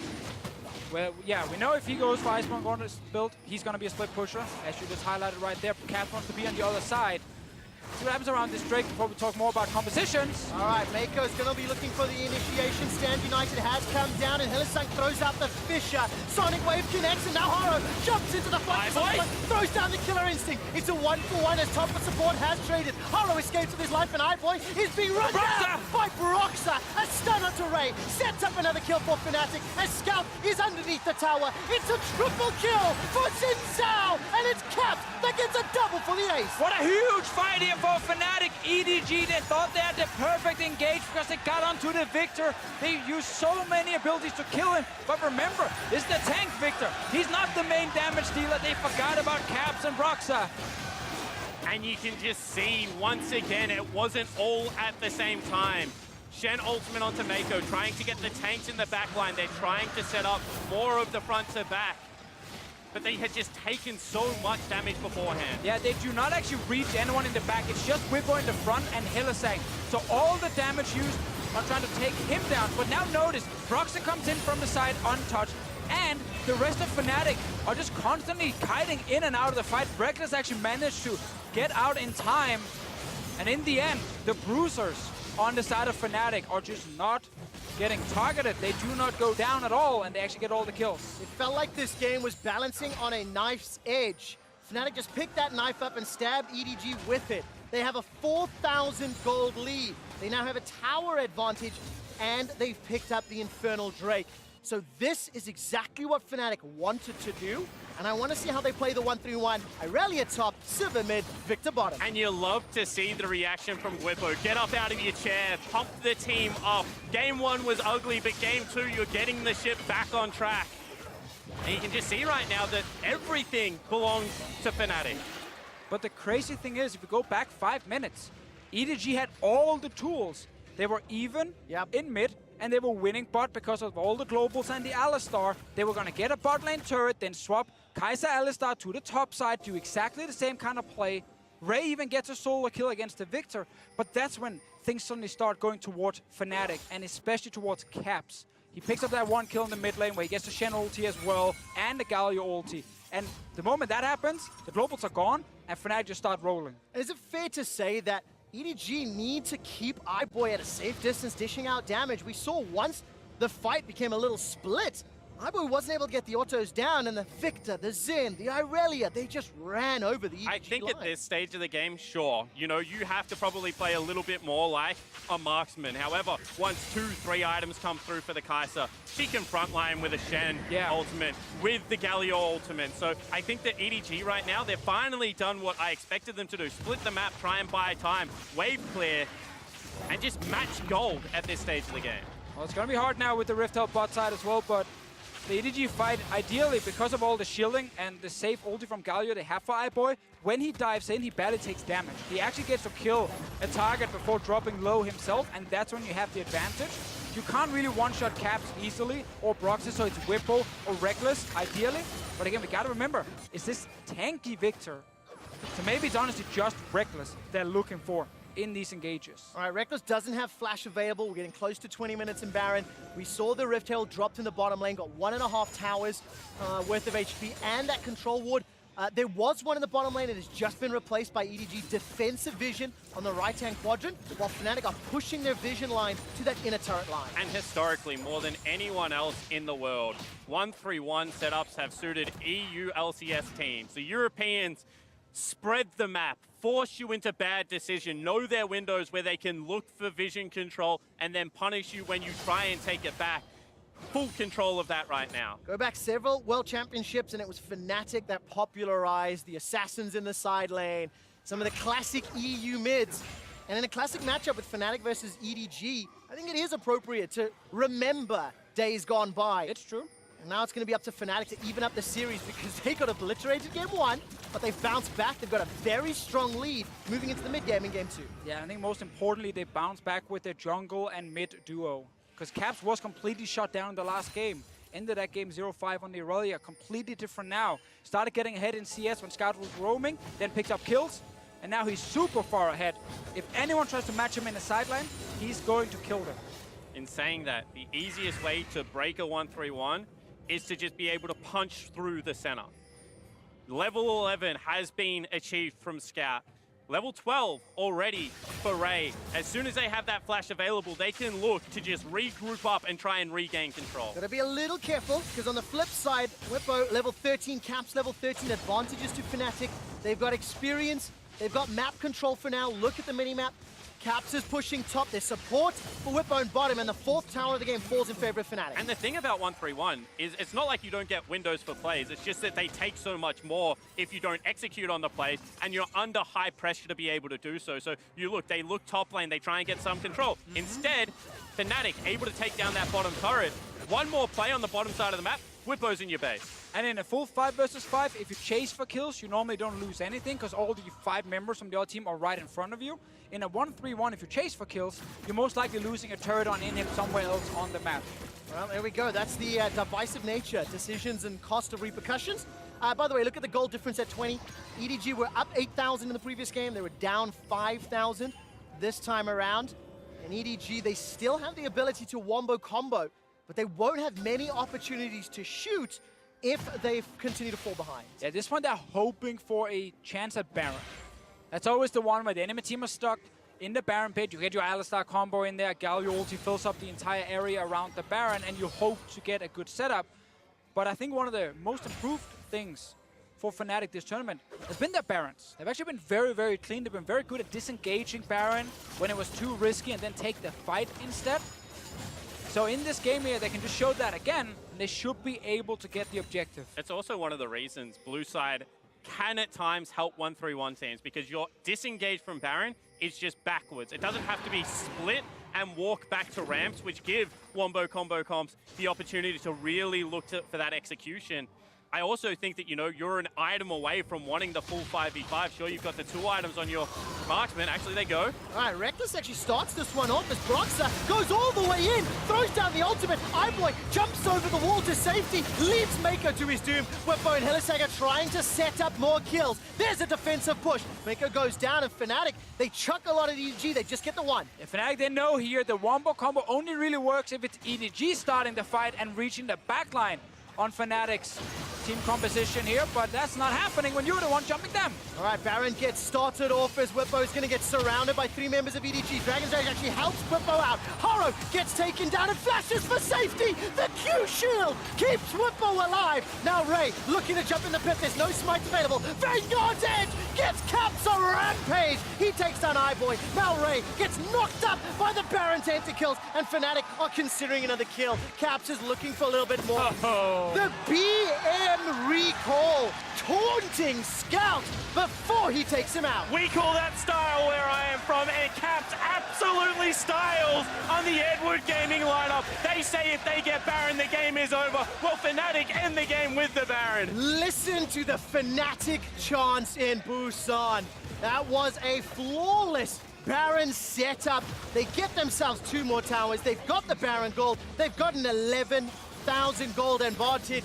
And ladies and gentlemen, we have a series on our hands as Fnatic are looking to break open EDG's base. Oh, EDG, they're hoping to get some sort of fight here, but Fnatic just walk away. They're so far ahead.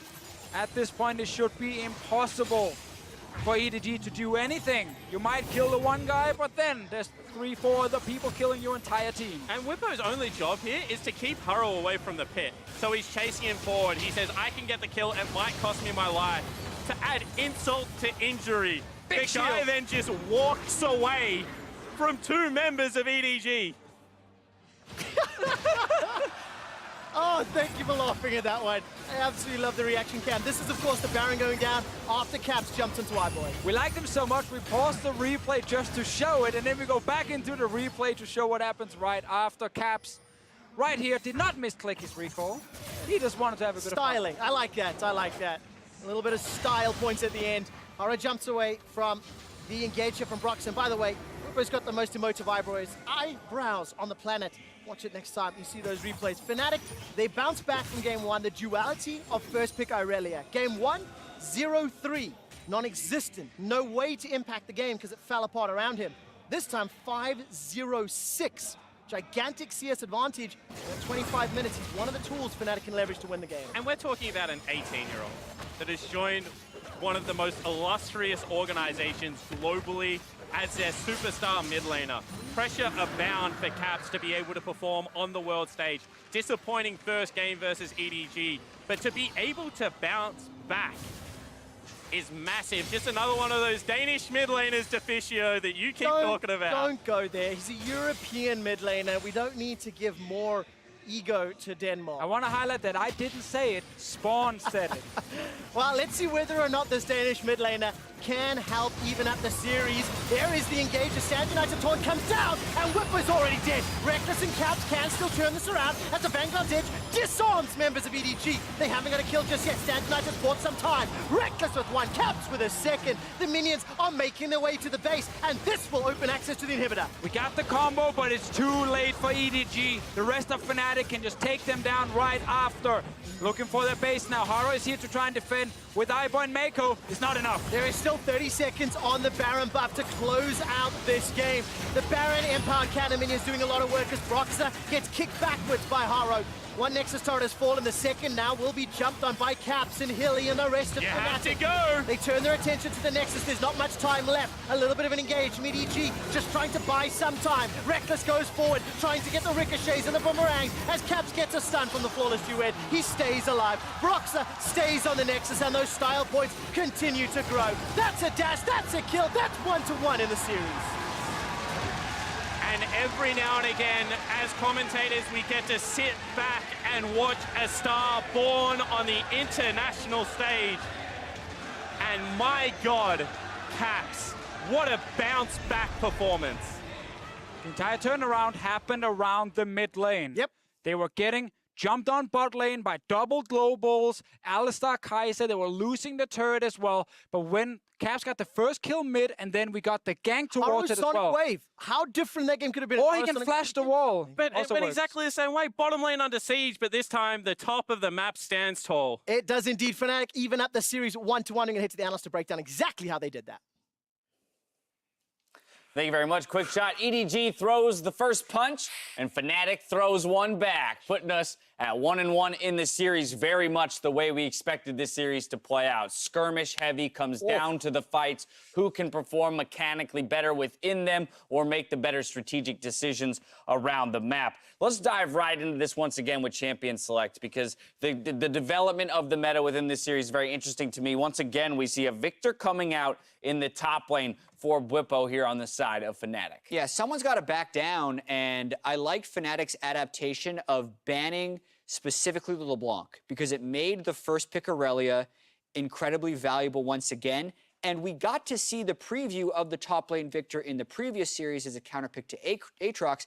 I'm super interested that they picked it blind and still had the CS advantage and ultimately got him to his item. So that could be a massive pick in this series as well. And I think what it provides is flex, right? Because you could also play the Victor into the Galio, and that's just a neutral lane. It's just farm v farm, and then you can get a more favorable matchup for the Aurelia up towards the top side of the map, which Bwipo is more than happy to play. But when they saw the Shen, they were like, you know what? We're fine having this matchup with the Victor in the top side, and I think it just adds that extra flex value on the blue side. Yeah, and I agree with that, but for me, while the Victor was cool, it was really the Xin Zhao that made the biggest difference. The fact that they identified that Broxah got shut out, that he wasn't able to be an early game jungler, and now by giving him the power of the skirmish-oriented jungler, you saw that Haro tried to match it by taking the Lee Sin, but ultimately Broxah was moving faster through the jungle, and he was much more terrifying in his river control. Now, that said, EDG was very much the aggressors in the early portions of the game when it came to the kills, looking particularly at the bot lane dives. And when you draft the comp with Galio, Alistar,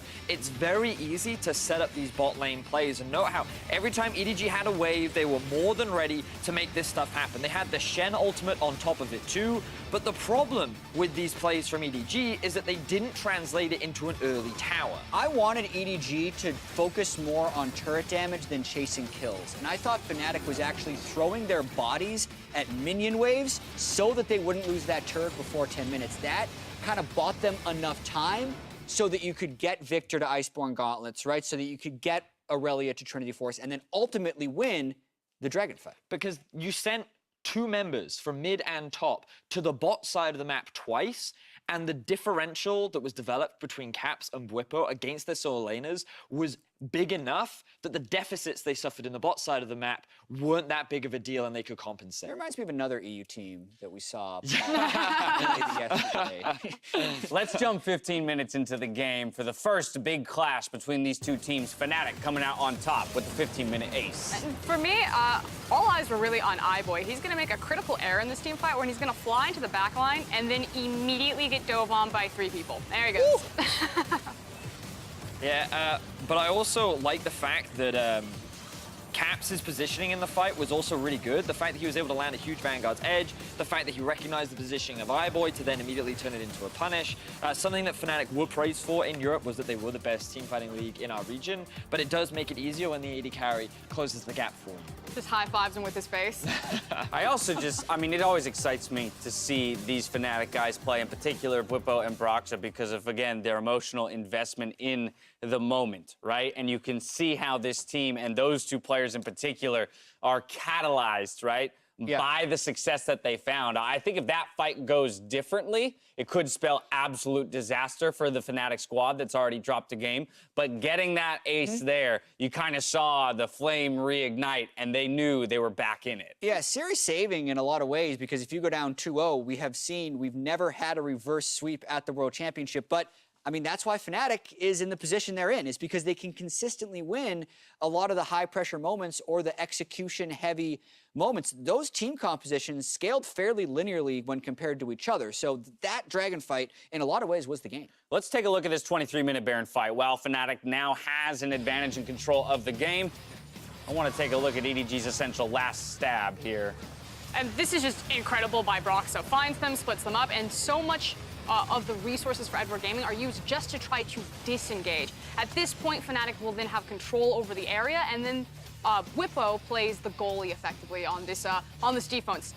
Stands behind, starts zoning people off, and does this job to the Baron setup. And just look at how many shields this Victor gets. It's just shield after shield after shield, and you can see that even with only an Iceborne Gauntlet, he has so much survivability. It means that he can just buy enough time for the rest of Fnatic to secure the Baron, and then Caps can just come in for the cleanup on the back end. Really well played there by Bwipo, and it was just the fight they needed to end up closing out the game. Did we ever get to see what his third and final item was? Was it the Seraph? Yeah, it was the Seraphs, but he also had a Negatron cloak. So the thing you want to do with the top lane Victor, since the shield is based on your AP and your mana pool, and your levels, you need to stack as many resists as possible. Health isn't actually that big of a thing. It's resist and CDR, because the Q cooldown gets super, super low. So that's what he does, and he actually does turn into a 250 AP tank. Shield. And we actually saw this Victor type build a little bit like 6 months ago in the mid lane. It just took too long to turn on. So I feel like right now with Kleptomancy in the top lane, they're hitting 10,000 gold faster, they're getting the resist, and it looks super effective. I love that a pick from Korean solo queue, really just big in the last week or two, is now immediately into Worlds. And while the Victor is fun to watch, Caps is going to be the one picking up the MasterCard player of the game on that Aurelia. Yes, Bwipo did work, but Caps bringing the damage and the carry. And if you're going to be the priority pick, you better make it stick, and Caps made it stick this time around. Jat, you already highlighted that it was the LeBlanc pick, so deny any sort of skill matchup in the mid lane. And once it was Aurelia versus Galio, Caps just popped up. Yeah, I was impressed with what he was able to do, especially in this outplay. I feel like it was really important in being able to swing the game back in Caps' favor, and we saw how influential he was in a lot of these later game team fights. The final thing I have to say for Fnatic is just that it seems to me that they're drafting a lot more scaling compared to what we've seen from them so far in the group stages, and I'm wondering if they will go back to this early skirmish style, because I don't want to see more play around iBoy all the time from EDG. I think the fact that Scout should be back on a carry, I like the fact that he can work with his jungler more, and I want to see a return of this strong mid-jungle duo, and they're the ones building leads, rather than trying to generate leads for iBoy, who I'm actually pretty confident in the 2v2 can just get them himself. Well, Fnatic back on blue side here in this third game, so if they're going to do it, they're doing it from the same sides. Fnatic brushed off that first loss and swung back in game 2. Time to see if EDG can show similar composure as the series continues.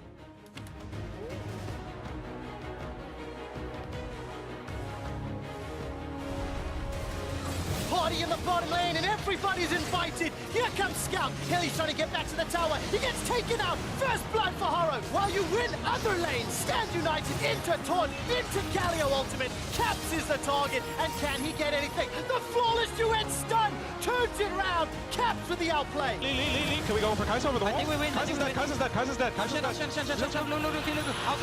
All dying. Holy shit. Base. Nice. Go. Dragon's Rage actually helps Bwippo out. Horror gets taken down and flashes for safety. The Q shield. Broxah stays on the Nexus, and those style points continue to grow. That's a dash. That's a kill. That's 1-1 in the series.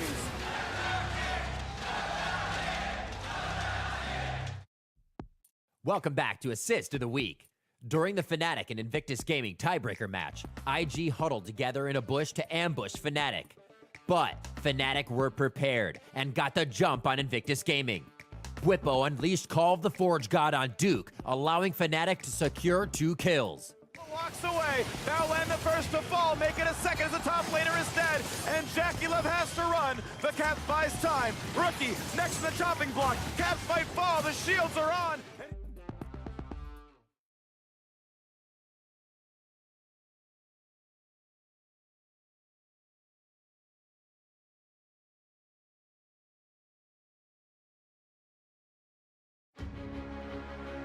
And welcome back to Worlds 2018. Fnatic have evened out this series 1-1 in the quarterfinals, and now we get to see where momentum will lie. Fnatic have once again got side choice as we get into game number 3, no substitutions, and they have elected blue side.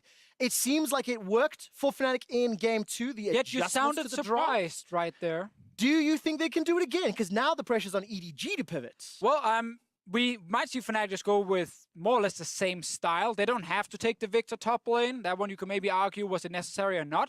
But we have to remember, EDG for the first 15 minutes of that game were doing really well. They were actually more than fine. So I don't think they have to pivot too much. Maybe they will look at Irelia after last game. Potentially, I think that EDG have run 2 different strategies. One is empower Scout, allow 1v1, isolate the mid lane matchup. We've also seen a throwback to let's get into bottom lane, let's continue to dive. And I think that whilst both of them were relatively successful in the early game, you get less mistakes when you're playing 5v5 style League of Legends. If it is isolation 1v1, you know, if you fall down once, game probably not over. In a teamfight comp, you lose one teamfight, you get aced, you are done. Well, let's see what they decide to do, Spawn, because as we said, now that EDG lost game number 2, the pressure is on Fnatic banned Rakan, Urgot, and LeBlanc.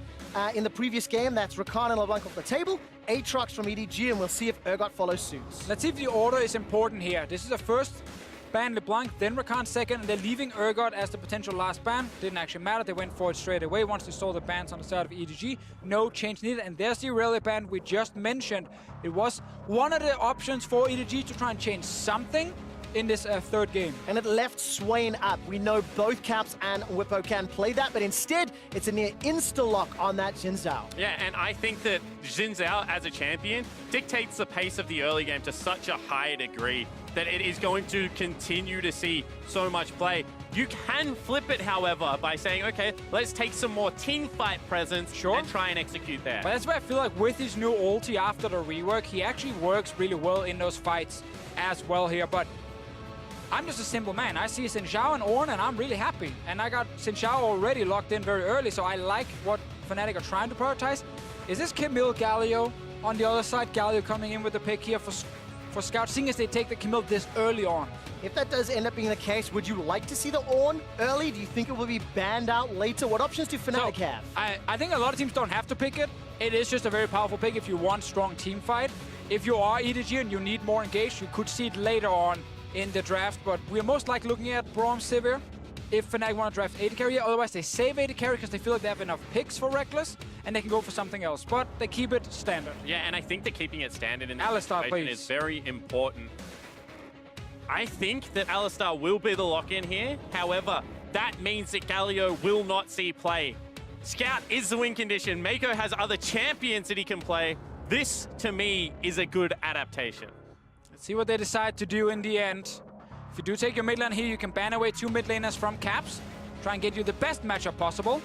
Because people will not remember this, but in 2015, 2016, Mako was a big lane kingdom support. Sure, he would play Alistar, but he would also play things like Nami, he would play things like Zyra, he would play up in the lane. Whilst you see a ton of wave clear coming out there, if they can get, you know, something like a Morgana down in the bottom lane, they can also just look to put the screws in and try and 2v2.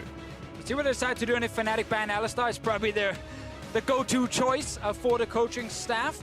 We know that Camille can flex to top as well, so it's not a guaranteed jungle Camille. And that's why I like not banning on here, because I think that if you give Fnatic 2 winning lanes, then you are on the clock. However, if you're able to guarantee Ray a good matchup by saving his counter pick, banning away something like the Victor, and then allowing him to pick his poison in a tank versus tank matchup, you might be in a better situation for EDG. So I have Shen available, and we've seen a lot of Shen support coming in the second phase. Fnatic, they realized that as well. So they removed both of the expected support picks. Now you already have the Braum locked in on the side of Fnatic. Gragas, Thresh, Nautilus, there are so many supports still available. Sivir does give you a more free laning phase. I do think that right now EDG have options. I haven't been in love with the Threshers this tournament. Let's see whether or not Mako decides to lock it in. The Tahm Kench's, the safety, definitely a more powerful tool. And look at the mid lane bans here. Irelia, Akali, the Swain, the LeBlanc. I want to see what Caps runs into Syndra. Is this a band-aid to the 1-3-1 that Fnatic have been able to use? Are they trying to attack a side lane? Is this going to be potentially a Nocturne last pick right now and just continue to try and go at Caps at Bwipo? If they do commit to the Camille top lane, they can do it. Because Tahm Kench itself doesn't really fit into what EDG are building right now. Tahm Kench, Kai'Sa, that's really a meh laning phase. Man, Fnatic, you are literally going straight into my heart here. Like, we get everything right now for them. In saying that, if you remove the nameplates, which I know is a crappy way to do analysis, this right now is a draft that can attack a tank top incredibly well. Whoa! Top. That's a Yasuo. Oh, Caps. What do you think? Yasuo into Syndra. So a lot of mid laners think this is a really good matchup for Yasuo, but a mid laner like Rookie actually thinks it's good for the Syndra. You just gotta hold the ulti, and then you don't use it straight into the wind wall. But that is very specific depending on which mid laner you ask. I'm sure if you go to Caps, he will say, I got Xin Xiao on my side, and I'm a Yasuo versus Syndra. We're gonna stomp this mid lane. This is one of the highest value Poppy picks I think we have ever seen. He stops so much of the aggression. But it's not a split pusher spawn. We didn't get the 1-3-1 EDG with the Tahm Kench mid lane. We're getting a team fight comp from EDG with Camille as the only engaged tool. While Fnatic, they have Ornn on their side, Xin Xiao following up, and then you know when someone gets knocked up in the backline, Yasuo flies in. Who remembers Caps' Yasuo from the mid-season invitational earlier this year? That is the performance that Caps will be wanting to channel on this mono damage composition with Xin, Yasuo, and Sivir. If Poppy is allowed to get tanky enough, I think there can be concerns, but my word, you've got to survive a lot in the early game. And there's a lot of playmaking potential for Fnatic. And I assume this is going to probably be Conqueror. You know, you're going to have so much AoE damage coming out of Sivir, who does just ramp up and kind of start ignoring armor. So this is one of those situations where I don't feel like single target damage is going to be as relevant into the late game. We just have to see what happens mid, because the Syndra can also try and shut down the Yasuo. You can try and play around the wind wall. On your side, there's a Camille jungle, so we know gank potential when you can hook onto walls is there for you as Camille. You can't really block anything when she flashes past her with a hook shot onto a Yasuo. And the other thing is you can just go try and find the mid lane and just push out jungler. Go push out mid lane as a Syndra. Just try and ult Broxah 10 times in this game. You know, forget about Caps, because this is one of those lanes that if one kill goes over, is snowbally as heck. Because we know nothing will really happen 1v1 top, and it's Tahm Kench Kai'Sa bot lane. That is not a kill lane by any means. Well, I can definitely tell that Deficio is not super in love with EDG composition. Let's see how they play it out.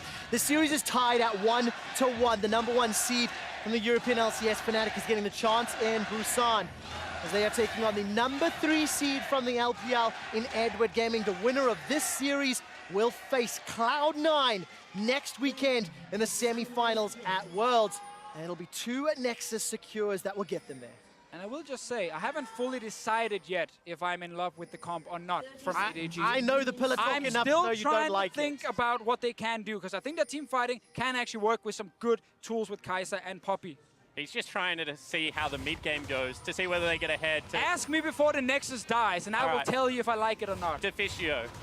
Odds that Mako on Tahm Kench kills someone at level 2. We have seen it happen so many times. Ignite, Glacial Augment. He is against Hylissang, who likes to walk forward early in lane. Answer the question, Deficio. What are the odds? I'm giving you 30% chance. I will take it. All right, we'll keep a close eye on this bottom lane level 2, whether or not iBoy and Mako have 30% or more chance to take down. I mean, they only have a chance if Fnatic actually try and take the trade against the Tahm Kench.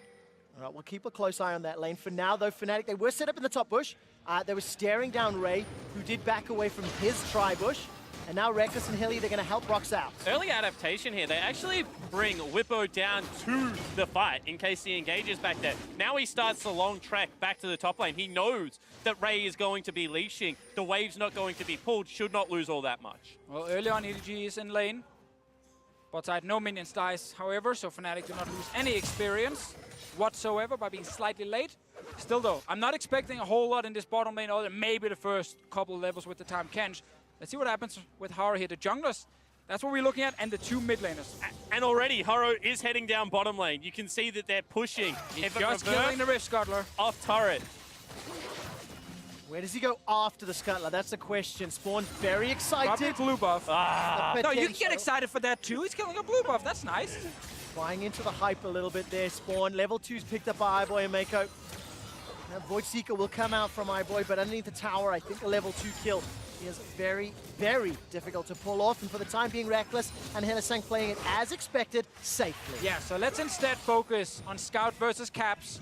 We might get the junglers later joining in as well. Early on, Scout can push. Obviously, very little wave clear on the side of Caps. And he typically needs a bit of time before he starts getting a lot of kill pressure, and that's when you can try and do something. In this case here, Scout will just let him dance around the minion wave. While that's happening, Ray and Whippo, they're going to be trading up in the top lane. Poppy into Ornn, tank v tank. They'll just be slapping one another until we see some jungle intervention. And we see a Xin Zhao and a Camille. If anybody decides to go up top, it can really swing that matchup. And let's see around mid lane. Here's Broxah. All right, let's take a look. There's the Audacious Charge. 3 Talon Strike is flashed away from, so advantage to Broxah and Caps, as they've already got the Summoner spell. That means Scout has to play a little more cautiously in the coming minutes. Summons the Dark Sphere right behind Caps, and that's a very big advantage to Fnatic's mid lane. And that's one of the reasons that Xin Zhao right now is just so potent in the early game. You could see that Scout had stunned the main damage threat in the mid laner. He tried to walk away, but Xin Zhao has his own damage. He has his own CC. He brings everything to a gank at this stage of the game, so you still have to respect it with the flash. We have to also look at Ray in the late game on Poppy. This was the last pick. They didn't want to go for any sort of like, split pushing top laner with the TK. They knew already with Scout on Syndra they couldn't go 1-3-1 because he would lose the side lane to Caps. So they go with the full team fight tank. And what's really cool about Poppy, you already said this, when it got locked in, it was like very high value because you can obviously block a lot of dashes. There's dash from Broxah, there's dash from Caps. Also from Whippo. Yep. Actually, when he's trying to ulti and everything, if you're right next to him, you can stop him from reactivating it. There's a lot of things Ray can do to be really annoying this game. In 2 ways, because the ultimate gives away where Whippo is standing. So if he ultimates and you channel your ultimate, you just throw it.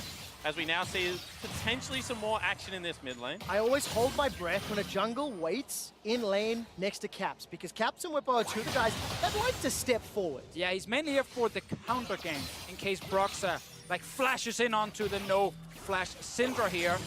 Didn't happen so far. I think they can wait for Caps level 6. There's plenty of time before Scout has his flash again, and we said this in Champs League, the moment we saw the Yasuo plus Xin Zhao combination, it is really not fun to play Syndra against. And Yasuo, much like old school Zed, is one of those melee assassins that still has very good wave clear. So if you get someone down low in mana, you can play the war of attrition. You can continually shove into them, force them out, make them stick around. You saw they interrupted the recall out of Scout. Now this gives Caps free time to be able to go back.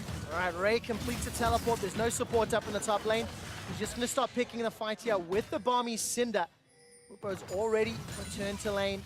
Got that teleport available to him. So small teleport advantage in favor of Fnatic for the next couple of minutes. If anything breaks out, CS in favor of Ray and Scout for the time being. Mako and Haro going to come up, but Brox is here to respond as well. The tongue lashing comes out, and now Mako's under a little bit of trouble. Looking for the Steel Tempest knock-up. There was nothing to land, and they're going to back away. And you can see that this was all because Caps interrupted that first recall, and now Scout is just stuck in the mid lane. He's going to lose a wave of CS because Boots 2 pick up first for the Yasuo, and potentially now they're going to send more people at it. All right, Caps is going to be able to escape. Yeah, he's got Flash available to him. Ray actually threw down the interrupt, and it was optimistic at best. I want a top laner that looks at me the way that Ray looks at Scout sometimes, because he's just ran from his top lane to pull away for his mid laner. Mako's still around mid as well, but you're not too scared of the early Tahm Kench in the laning phase here, so he ends up just walking back down to the bottom lane. iBoy versus Reckless, even in form at the moment, and that's kind of what we expect from this bot lane when it's Braum versus Tahm Kench. Not a whole lot of action. And Fnatic, they're just looking towards mid again. All right, bang on even game to get to 7 minutes. Scout has been able to return with that lost chapter.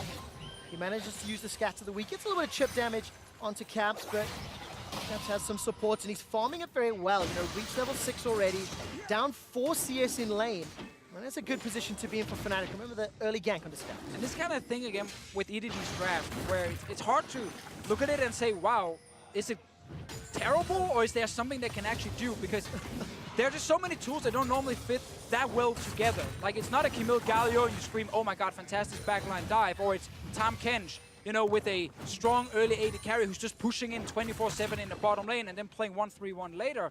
So I just want to see how they actually want to execute the fights, because they do have some serious damage with Syndra, Camille, and the Kai'Sa. And we do know that Fnatic wants to reach the backline, and that's why Mako's Tahm Kench could save the day if one of his carries gets knocked up. I also think a little part of EDG when this game started was like, okay, we've seen their early game, but can they really consistently execute on it? We saw it against IG a little bit. Brox are able to be so impactful. And then when they had won that game too, bit of a trade. Let's see how this turns out. Ultimates are available, actually, so Ray could throw down the Keeper's Verdict, and he does. Defensive flash from Whippo, but Ray cannot chase under the tower. Call the Forge Guard is still available to Whippo, and here comes Haro. So it ends up being a trade of flashes, and I think Whippo should be able to escape with his life. Yeah, really nice play out of Broxer here to also come towards the play. Now it's going to be a 2-on-1, and they have seen Haro. They use the ultimate. All right, here comes the Ornn Horn. That's a knock-up onto Haro. Brox is going to come in from behind. Whippo wants to try and make this one work. Now Ray is the target. 1 and 2, 3 Talon Strike. That's a flash forward. Audacious charge. He's not going to get proc just yet. Broxer holds onto it and gets the flash out of Haro as well. Yeah, I think Ray got to block the first dash there from Broxer, so it was on cooldown, which is why he flashed onto Haro after. 2 flashes blown by EDG. Same thing for Fnatic on the other side. And that's one of those ganks where you just sit back and kind of golf clap. Very well played from both of the teams to deny the kill. Action bottom. Oh, a lot of good damage onto iBoy, actually. Stun lands onto Mako. Hylissang decides to commit the ulti. That's a flash from Mako. The Devour, I believe this should still be available as the tongue lashing comes out. Advantage to Fnatic in the 2v2. Still, iBoy's picking up a lot of farm, and I'm really looking at him as the main carry in the late game team fights. When all the Fnatic dive onto them, iBoy can do the same against the Fnatic backline, but he needs to get there in time. For now, this game is very, very even in early laning phase. Ray has done very well on the Poppy top.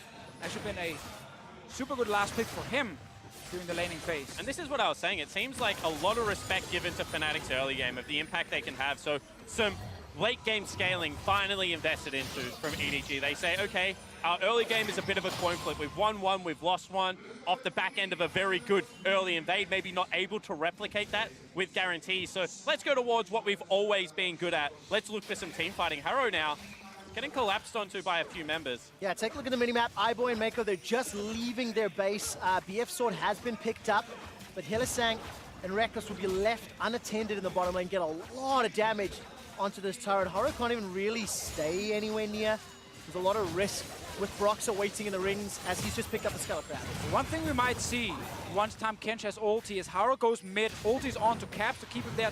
Mako joins in with TK, and suddenly you 4-man attack Caps, you kill him, and you can go for his turret or go for a Rift Tail. Like, there are tools there for EDG to keep people in place and use the TK ulti that's now available. Hard for them bot lane 2v2, but you can always go towards mid lane where you have Scout on the Syndra. It's also dangerous to give Tahm Kench a free push on a wave the way that we just saw, because he can recall and go topside very much cheat tempo because he cuts out half the lane as he ults up there. You can already see that Ray, when he wants to, has got the push in that lane. They can try and just flip the map, open it up, because once again, they are looking for these team fights. Now that Dragon's gone, not all that much reason to stay in the bottom lane. Yeah, I agree. Also, Ocean Drake is huge for Ray in the 1v1 top lane, makes it even harder for Whippo. So far, what EDG is trying to do in the early game is working fine for them. They're getting farm on all the important members, and Fnatic did not re-gank the mid lane when Scout had no flash, so they didn't get a first blood and try and shut down Syndra. They actually allowed him to farm it up, also because Ray and Mako kept going into mid to protect him. And that's kind of 2 games in a row as iBoy goes forward. All right, remember, no flash on Mako. Let's see what he can do. iBoy's going to use a killer instinct to escape, gets stunned up. There's a good devour.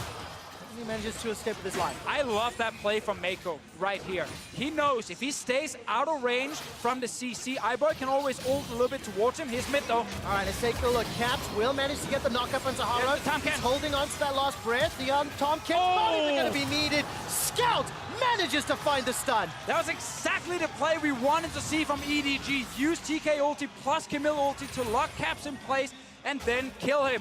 They might lose a bot lane turret for it. They're all moving down to see if they can actually force Fnatic away. No, but Brox is here too, so they should feel fine. And that is just a good read of the map. Broxy, however, dodged Mako's sight. Ooh, is this a little bit of a counter kill? The tower has fallen. Now the teleport's starting to be channeled. Mako's got that grey health. He pops it, stays alive just long enough for the rest of Edward Gaming to arrive. Broxer gets the first kill for Fnatic, and in the ensuing team fight now, Haro's running for his life. He doesn't have access to the Hextech ultimatum, but Ray with a beautiful poppycopter. He holds Fnatic in place. There's not enough follow-up damage though. Hylissang escapes with his life. The exhaust keeps him alive and gets out. Still very even here. Mako did die. Bot lane turret went down, but EDG got that first kill in mid. This is after Mako makes a great play bot lane to save his AD carry and stay alive. Then he goes in with Haro and Scout sidesteps the knock-up from Caps. Here's a fight. All right, last breath was used this time round as well as Steel Tempest and the dashes. Caps are slowed down. He got one more tower shot. It's a 1-for-1 trade. But still, you can see that Caps, even with losing that kill, is willing to go aggressive in the lane. On a knife's edge of being able to escape that one. Scout without summoners has to be careful. I think the stopwatch was there from Scout during the fight. We just have to check in the replay. But now he didn't use it. Ended up going 1-for-1 in the trade. The Syndra is getting her kills. That is great for EDG. It's the fight though. Caps stood onto him, blocks the stun from Scout, hits the knock-up. Ulti's just outside of tower range. And now you get the 1-for-1 trade. What I love about this is, in Picks and Bans, to Fisher, you talked about how a lot of players think it's Yasuo favored. Scout thinks it's a little bit Syndra favored. No definitive answer yet. It is still, not yet. It is still 1-for-1. There's Caps as Yasuo, as we've seen in ULCS Summer. But I think when I think of his Yasuo performance, it's the 1v9 performances that he showed up on in MSI. It's his Invitational earlier this year. And we know he's going to outscale the Syndra, but still for now, EDG have tools to try and keep him down. And that's what I love about the play they used earlier. Kind of explains a bit about Mako's choice with the Tahm Kench to try and go mid lane as well with that first ulti. Let's see if the Scout can get him here. All right, Hylissang's waiting in the wings. Here comes Haro as well. Good damage from Scout. Engage as well as the Abyssal Voyage. Unleash power from Caps. He's already down. Haro gets the kill in a 4-man stack. And we see the tools that Ray has available to him. As soon as he gets on top of Caps, he can go nowhere. There is no counterplay to that without flash available. EDG now can look towards the Rift Herald. And second time, Mako joins the mid lane with ulti. They know Caps is going to try and fight, and they know they can shut him down. They're moving towards top side. Cancelled his base. Ray is actually moving in. Oh, he's not moving in behind. Took the blast cone over. Still EDG, shutting down the Yasuo. All right, let's talk about Reckless, though, because the rest of Fnatic, after they got that tower bonus in the bottom lane, they put Reckless mid for a touch, and they moved him to the top lane. So Fnatic have got some map presence in their favor. Keeper's Verdict goes out. It's a swing and a miss. But Edward Gaming are still able to pick up the Rift Herald. So EDG, they're ahead in gold. They've got Rift Herald. It's 15 minutes on the clock, and they're looking pretty good. Little challenges like that are actually crucial, as now Broxer, maybe a bit greedy, takes away a camp as well, because it denies easy access back into the mid lane. It gets this chip damage down.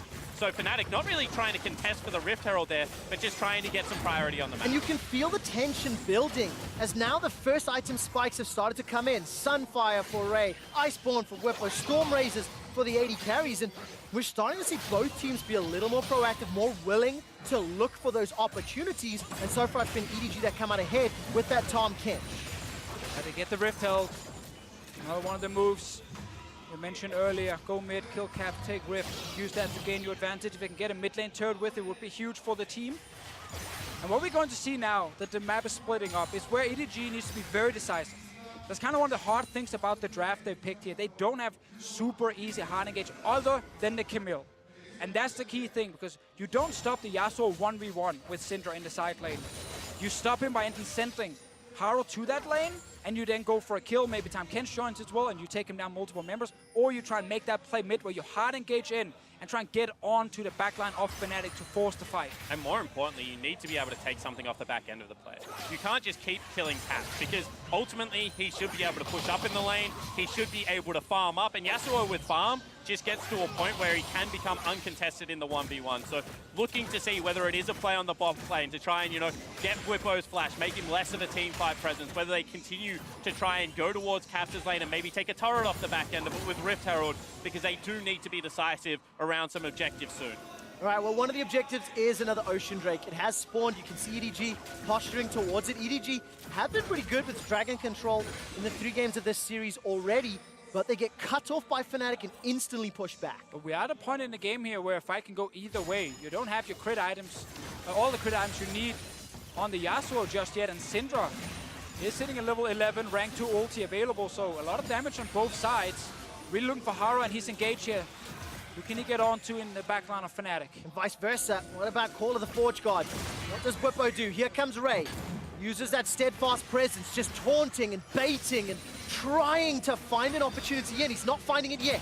And maybe now they actually have to wait for it to come back available. Keep jockeying over this lane. Top lane wave is pushing in. All right, Caps is going to look for an opportunity. Where's the knockup? Keeper's Verdi comes in and knocks Broxah away. There's no follow-up. There goes Haru. They've already blown up Caps. This is a fantastic fight by Edward Gaming. They've already got 2. And EDG, they were waiting and waiting and waiting. They see Fnatic suddenly move forward in the mid lane, blow the horn as well. But EDG, they were ready for this one. They have so much damage they can return onto Caps and Bwipo here. Great fight by them. And the Rift held in the mid lane. And just some uncharacteristic patience from the LPL squad, waiting for the wind wall to come out, then instantly blowing up the mid laner of Fnatic. Oh, they're gonna get another one. Such a big play. It doesn't matter what's gonna happen late game in a side lane against Yasuo if you can just do this.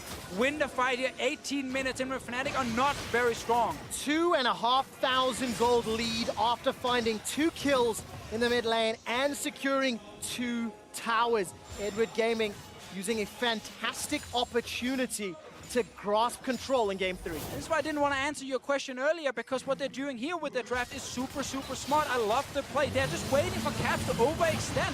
And then when the engage happens, the stun lands from Scout, wind wall is already down, and they completely punish Fnatic. Yeah, absolutely beautifully done there by EDG and the Ace of Predator replay. And as we will be exiting it, there was pressure from Fnatic on the mid-outer turret. They were able to secure it while we reviewed that play, but it is still an EDG advantage. They have every single metric in their favor. They've got the Dragon, the gold lead, the towers are even, but the kill lead as well. And as we get close to 20 minutes, this is going to be a very interesting mid-game. And Iceborne Gauntlet, because we see it so much on Ezreal, is one of those items that it's like a negligible slow. It hits you, you walk out of it, it's fine, he doesn't really build armor. Remember that the circumference or radius, whatever you want to call of the item, scales up as you get more armor. Ray soon is going to be taking lanes of presence away with the Iceborne Gauntlet. If he gets onto the back line, he just becomes so annoying to try and peel off. Yeah, and as long as EDG can continue being in control and actually be the ones to force the objective, it's really easy to use Poppy ulti to just knock whoever's trying to check what you're doing around Baron, just knock them away. Make sure Broxah cannot even get close to a potential steal, and that's kind of the key thing.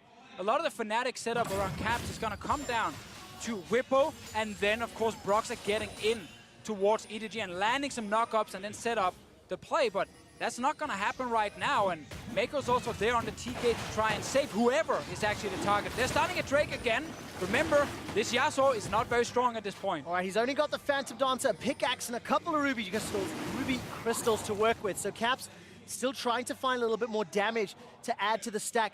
Also, Reckless and iBoy still building towards their second items. The Dragon was interrupted, Fnatic peeled back, and that Ocean Drake lives for now. And both EDG and Fnatic realize what a dangerous stage this game is at, because we've got Storm Razor Rush not a late game scaling Kaiser, wants to be online a little bit earlier. You've got things like the Iceborne Gauntlet, these more hybrid mid-game items. EDG recognizing if they don't seize control now, this game becomes more difficult to play against. And they know play around objectives, because then you don't need a lot of hard engage. You can just force the enemy team to come to you. Fnatic are 2 members bot side, 3 even with Broxah here. We'll get the Rift Guard to check if anything's happening. EDG are not rushing towards Baron. No, not just yet. They've got the damage to do so if they wanted to. The Camille and the Kai'Sa.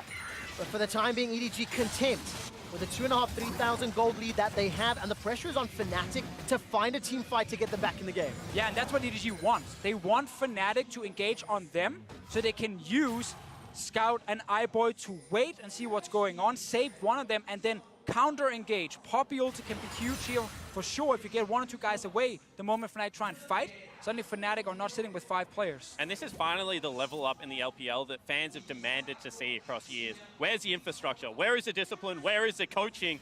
Finally, we're saying that this is a lineup that is going to take a hit, is going to wait, assess the situation, then determine whether it is a good time to counterpunch.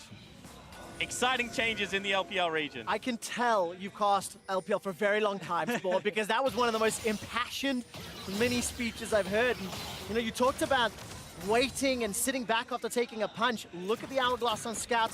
First big completion already. That's going to keep him alive against the likes of Caps. So managed to avoid the first knock-up and really going to help out these next pivotal minutes for Exactly. And with all the focus around mid from EDG with TK ultis and Haro, they completely stopped Caps from getting away with the game and actually using Yasuo Xin Shao to try and stop Scout from doing anything. He's 1-4, and he's trying to build Asterix right now. He is not a threat at all, so you have so much time on EDG's side to pick the correct fights, ideally around an objective so you don't have to pull off too many engages. Well, on the bright side, if the slower pace of game continues, Fnatic are almost halfway to the 500 CS Sivir win condition, which has continued to develop. We're seeing Sivir a little bit more as we go through playoffs, and Reckless himself has been the 500 CS Sivir win condition many times in the organization's history.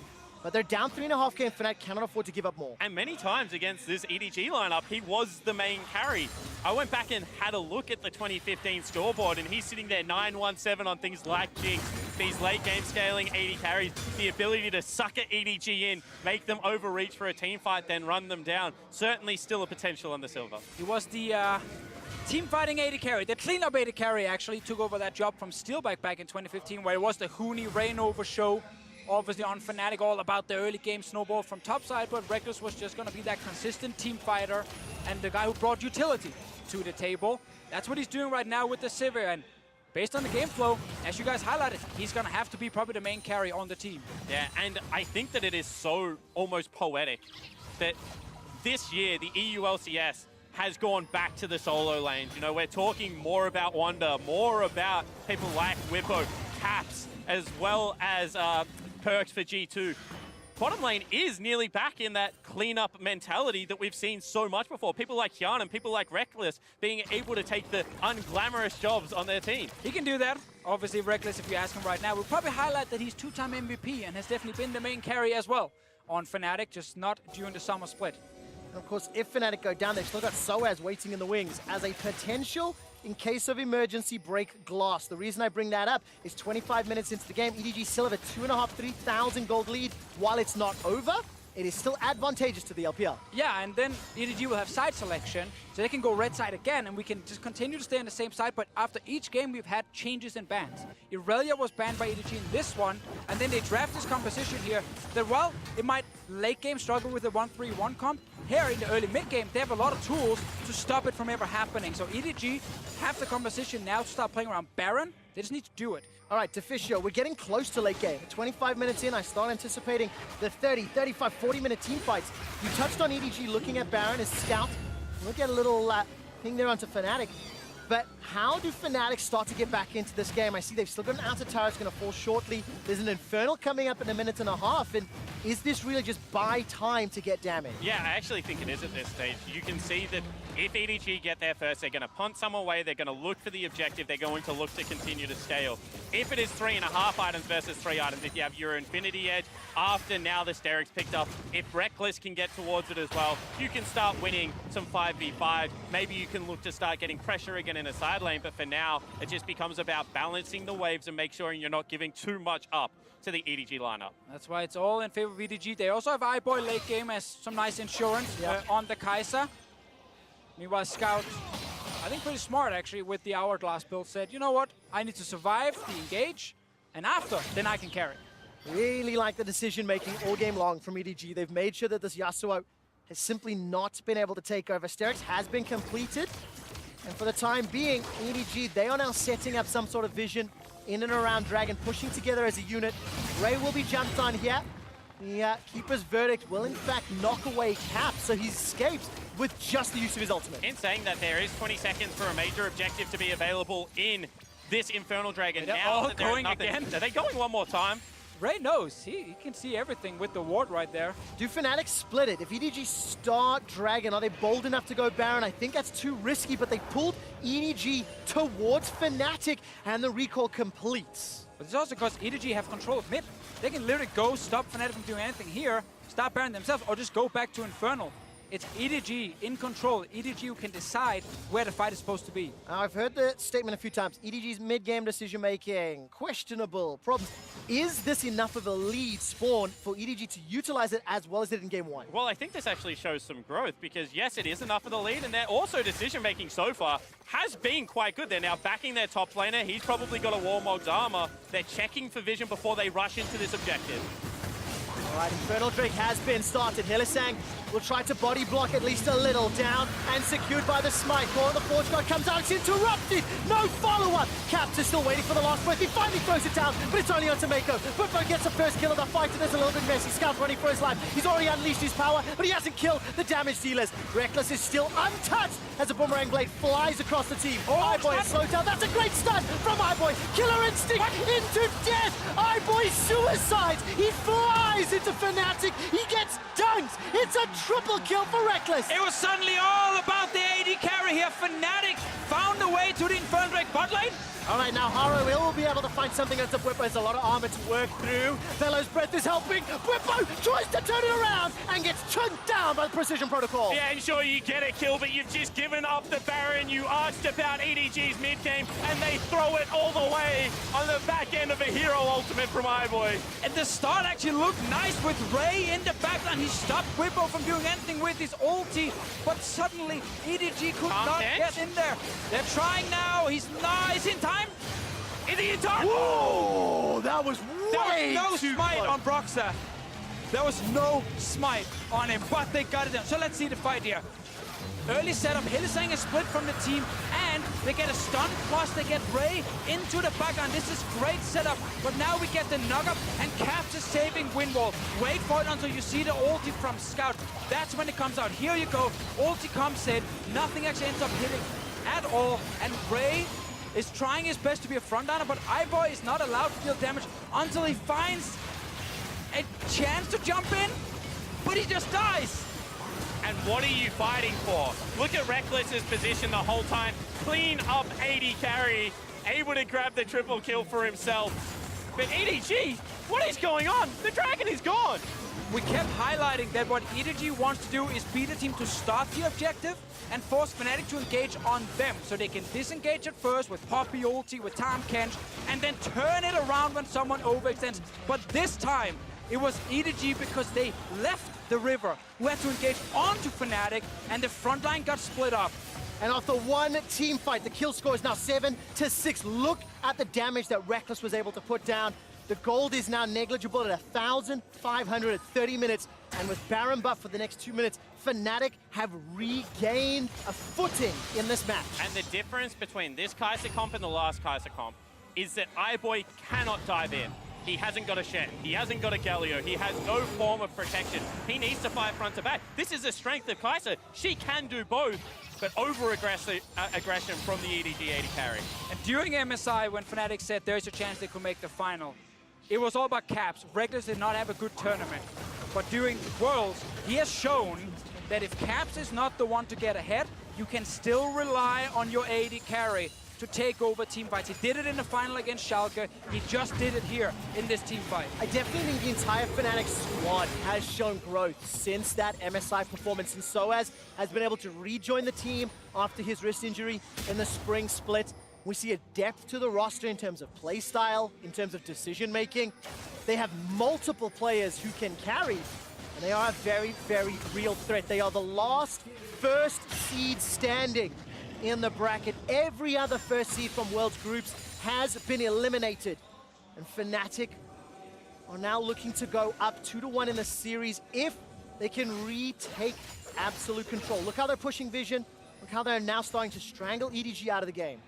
So want to highlight, Ray's ulti can be used here if Fnatic are sieging to try and separate the team. And then Haro can jump in on Camille and find that one target you can try and kill. It's always an option for them. It just gets harder and harder, because as we kept highlighting, in the late game, it is very Fnatic favored based on the draft. And I think that right now, Reckless's itemization is on point, because he's only got one tank to deal with as they actually use the Ornhorn. All right, Call of the Forge God comes out. They're not going to follow up with the last breath, but the Glacial Fissure does. So 2 ultimates for the tower as Baron expires in 10 seconds. Fnatic will be content with the objective. Nothing further was presented and they can back away. Yeah, so still, for EDG, not the worst situation ever. Like, they're up in gold. Exactly, they're up in gold. Fnatic just got the Baron, but only managed to secure this bot lane tier 2 and also the mid lane one, but that's not a whole lot. I am still nervous for Fnatic. When I think of all of the skirmishes and the fights that have happened this game, EDG have won more of them. Yes, Fnatic won the most recent one that unlocked Baron and even the game out, but iBoy with Hurricane, Stormrazor, Rageblade getting close to Infinity Edge, Scout getting close to Death Cap. There's a lot of tools that EDG can utilize. However, I do respect the patience. When you're behind 5,000 gold, it's kind of a 2-Baron game. You know, the 1 Baron to get you back to even. They've succeeded on that. They've gone back. They have the great items. They're nearly about to go towards Infinity Edge on Caps. In fact, he might have it right now as he's recalling. Now it's the one to win the game as they have come online. And this is where EDG, you look at all the great stuff you did early to keep this Yasuo down, and then the next time you click tab here at 32 minutes, he's suddenly sitting with 3 items, and he's actually picked up everything he needs to be a ahead carry. of Scout. Scout yet to complete that 3rd item. And let's talk about the mentality that this then proves, because EDG, you win game 1, it's a landslide. Game 2, they hit back. Early game comp goes their way. All of a sudden now you're playing against a late game comp at 33 minutes. They're team fighting the LPL team, and they're still coming up trumps. Like, is there the Hail Mary, bring Clearlove in? If this doesn't work out, you are running out of options. Personally, I would keep Haro unless you need Clearlove for leadership. Let's still see what happens in this game. We keep mentioning the Yasuo, but honestly, Reckless is the carry. Reckless is the player we're looking at in this game. He showed that last fight. He has more items than anyone in this game. And if you are Fnatic, you can wait 1 minute 45 seconds for Baron to respawn, start the Baron, and force this EDG comp to try and engage onto you, which is not what they want to do. Keeping up to date with the breakpoints. Level 16 just achieved for Scout. Go back, get your death cap. That now means that he is well and truly online.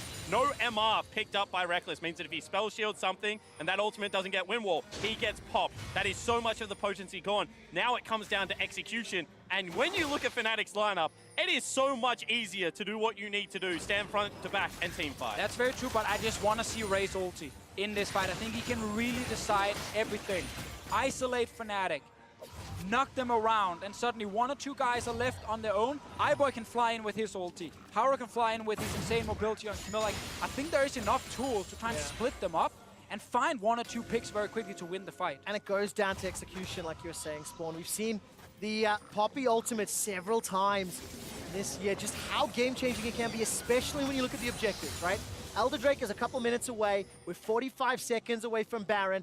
That makes it easier for Ray to find a target and to pick him out with that Keeper's Verdict. Fnatic are waiting inside this bush, waiting for a target to jump on. They haven't cleared out EDG's wards, but thank you to the observers. You can see EDG haven't spotted Fnatic members yet, but they will be aware something's up because they haven't seen them for a little while. And EDG had enough control of the area recently as they were pushing out top lane to go in there, get a couple of cheeky vision. However, Fnatic can just wait them out. They can be the ones to sweep it because they know now that the game is being played on their side of the map. Where does EDG go next? It is 5 seconds for Baron. Fnatic have challenged the vision. The control ward's denying vision inside the pit. That's a good tag onto Ray. This is a defensive keeper's verdict. It's split up Fnatic, but again, the setup wasn't good enough. Reckless continues to fire away with the ricochet. 1,400 hit points, that's a defensive flash from Ray, continues to run. Wind wall comes up and nobody's fallen yet. EDG, though, they try here with Ray's ulti. Didn't manage to actually turn any damage around, because whenever they try and turn damage with either Syndra or Kai'Sa, Windwall will just show up, or Braum Shield. It's kind of the cool thing about Fnatic's setup here is how many projectiles and skill shots they can actually block in these fights. But they're starting to Baron. EDG, they are around Ray. Is top lane, no ulti. No ultimate available for Bwipo either, so how do they keep them out here? All right, Steel Tempest finds no knockup. That's a decent stun, but there's no follow-up. There's no one else to jump in. Haro does not fancy putting down the baby cage just yet. EDG have thwarted the Baron attempt, and I'm looking at the state of the minimap. I think Fnatic have got a top lane push. I'm not quite sure yet. We'll take a look at that. But bot lane definitely in favor of EDG. Caps gets out of range of that Void Seeker and looking for the knockup. Call of the Forge God is good. It's onto Ray. There comes Haro. He looks down the Hextech ultimatum. Reckless is locked inside. And instantly the Hourglass is thrown down both for Bwipo and for Haro. Keeper's verdict is huge. EDG, that's exactly what they wanted. They found one. They found two. This ulti from Bwipo was only on to Ray. That is not the target you want. Caps didn't even get to ult in this fight. EDG, they kite back. They finally get a team fight where it's Fnatic forcing on them. That is exactly what Poppy wants to do. Split up the fight, split up Fnatic, and they get 2 kills. And they call off the defense. Fnatic make the decision that this is not the Baron we want to fight for. EDG secure it. It's so cool. We get these different fights, these different setups, and we see different results every single time. EDG are kiting back. This is what they want. Kite back, and this ulti onto only the Poppy is not good enough for Fnatic. So now, Scout and iBoy, they're safe. They can deal damage, and Fnatic, they just have to try and retreat. And the crucial thing about Zimmer is create gaps between your front line and your back line. Reckless, as soon as that Zonya's Hourglass or the stopwatch came through, could no longer send ricochets through. That meant his damage went to 0, and EDG won the team fight. Fnatic engage onto EDG. EDG are happy, they can kite back. EDG engaging onto Fnatic. Fnatic are happy because EDG can't reach the carries properly. This time around, it was Fnatic forcing the fight, and EDG punished them big time. And both of the teams kind of suck at sieging. So without Baron, this is going to be a really hard game to win.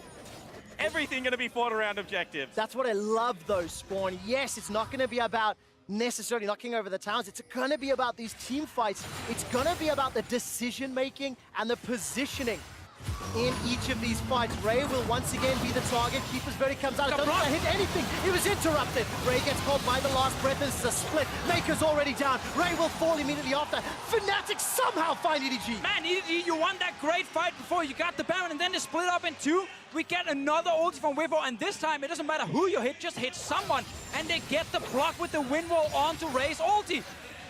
They got in the game. The 2 tanks are dead. Fnatic can just look to push. Oh, there's 40 seconds left for Ray, 30 seconds for Mako. The Fnatic chants are starting. iBoy is left in the back end. He's trying to shoot down with that Hurricane. That's an interrupt onto Hilly. Caps gets chunked out. Scout has got the Unleashed Power as the stopwatch is used. That keeps Caps alive. Unleashed Power blows him up.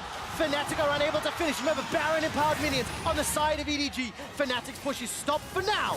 Now where is the counterpunch? One more time, they go over-aggressive. They see their window, and now EDG, 10 seconds left on their tank, can try and push back in. Listen to the EDG chant starting to pick up. It's 40 seconds left for Caps. Ray has got teleports available as he respawns right now, but there's not a lot to fight for. Elder Dragon, yes, it is up.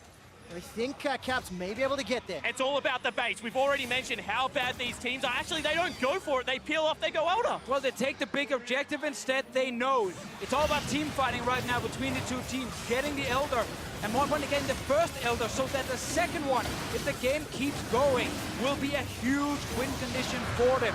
They have the objective they need now to win a fight. And this is how it all started. 2 members show bottom. Elder Drake is the objective, and Fnatic say, we do not play by those rules. They run them down and they start up the fight. Yeah, this is a great setup by them, catching EDG out and blocking the Poppy ult, but then we actually don't get to see it. I think Caps, in the end, just stepped forward, played really greedy and got punished by Scout. He took a massive hit in his face, and then he win wall after. He was trying to save the minion wave from getting stopped. He was trying to keep the backdoor bonuses off the turret with the win wall, and he just copped so much damage to the noggin and could not fight after that. This is only from the little fight we showed in the replay. Obviously, their next fight around the Nexus. A lot of different numbers for EDG. And Deficio, EDG are still in the lead. They've had the gold lead. This is the base defense. So let's see what happens here. Hylissang jumps in a bit. Caps and Reckless on the side. Massive hit landing onto Caps right there before he gets to win wall. And then with the hourglass, well, it's easy now for Scout to take him out when he returns because there's nothing to block the single ult. And a little bit of a skill check there. Thinks he can get the flash off before Rookie can press. Oh, not probably the skill check I would have looked for. Sorry, Scout presses R. That's a compliment. That is a compliment. Well, Scout's doing very well this game. We've crested the 40-minute mark, the longest game of the series so far. EDG are still in the lead, but they've got to deal with super minions in the mid lane. They are trying to push that one back out. And they have that late game insurance from iBoy specifically on the Kai'Sa. If Scout can land his abilities as well, we know there's enough damage to kill a carry. Well, there is indeed, but there's also 28 CS left for Reckless to hit 500. He's got the Molten Edge, the Ornn upgrades. Gonna help out the late game for Fnatic even more. And what we've seen this game time and time again, it has been team fights around objectives that has really swung control of the game. Yeah, and also, Whippos engage on the Ornn. Who does he hit? Yeah. Does he hit 2 to 3 guys and then suddenly Caps can jump in? Or does he only hit Ray? If you only hit Ray, the value is gone. If you can actually hit 2 to 3 players on EDG, the Ornn is massive. And that engage is very, very important to set up your carries. And just how pivotal that steadfast presence is from Poppy, blocking all of the movement abilities from Fnatic. We've seen how impactful it has been. So the map is reset. Elder Dragon has timed out. Baron has timed out. 1 minute 48 until what we hope to be the next big team fight. And we'll see who gets rid of their Storm Razors, what items start getting picked up as this game progresses.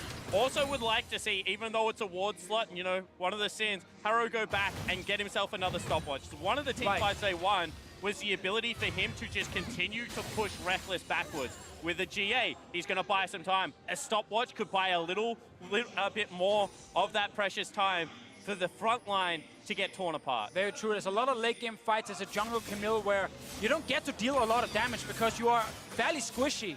But if you can buy time with your CC and your ulti and then the stopwatch you highlight spawn, you can still be extremely strong.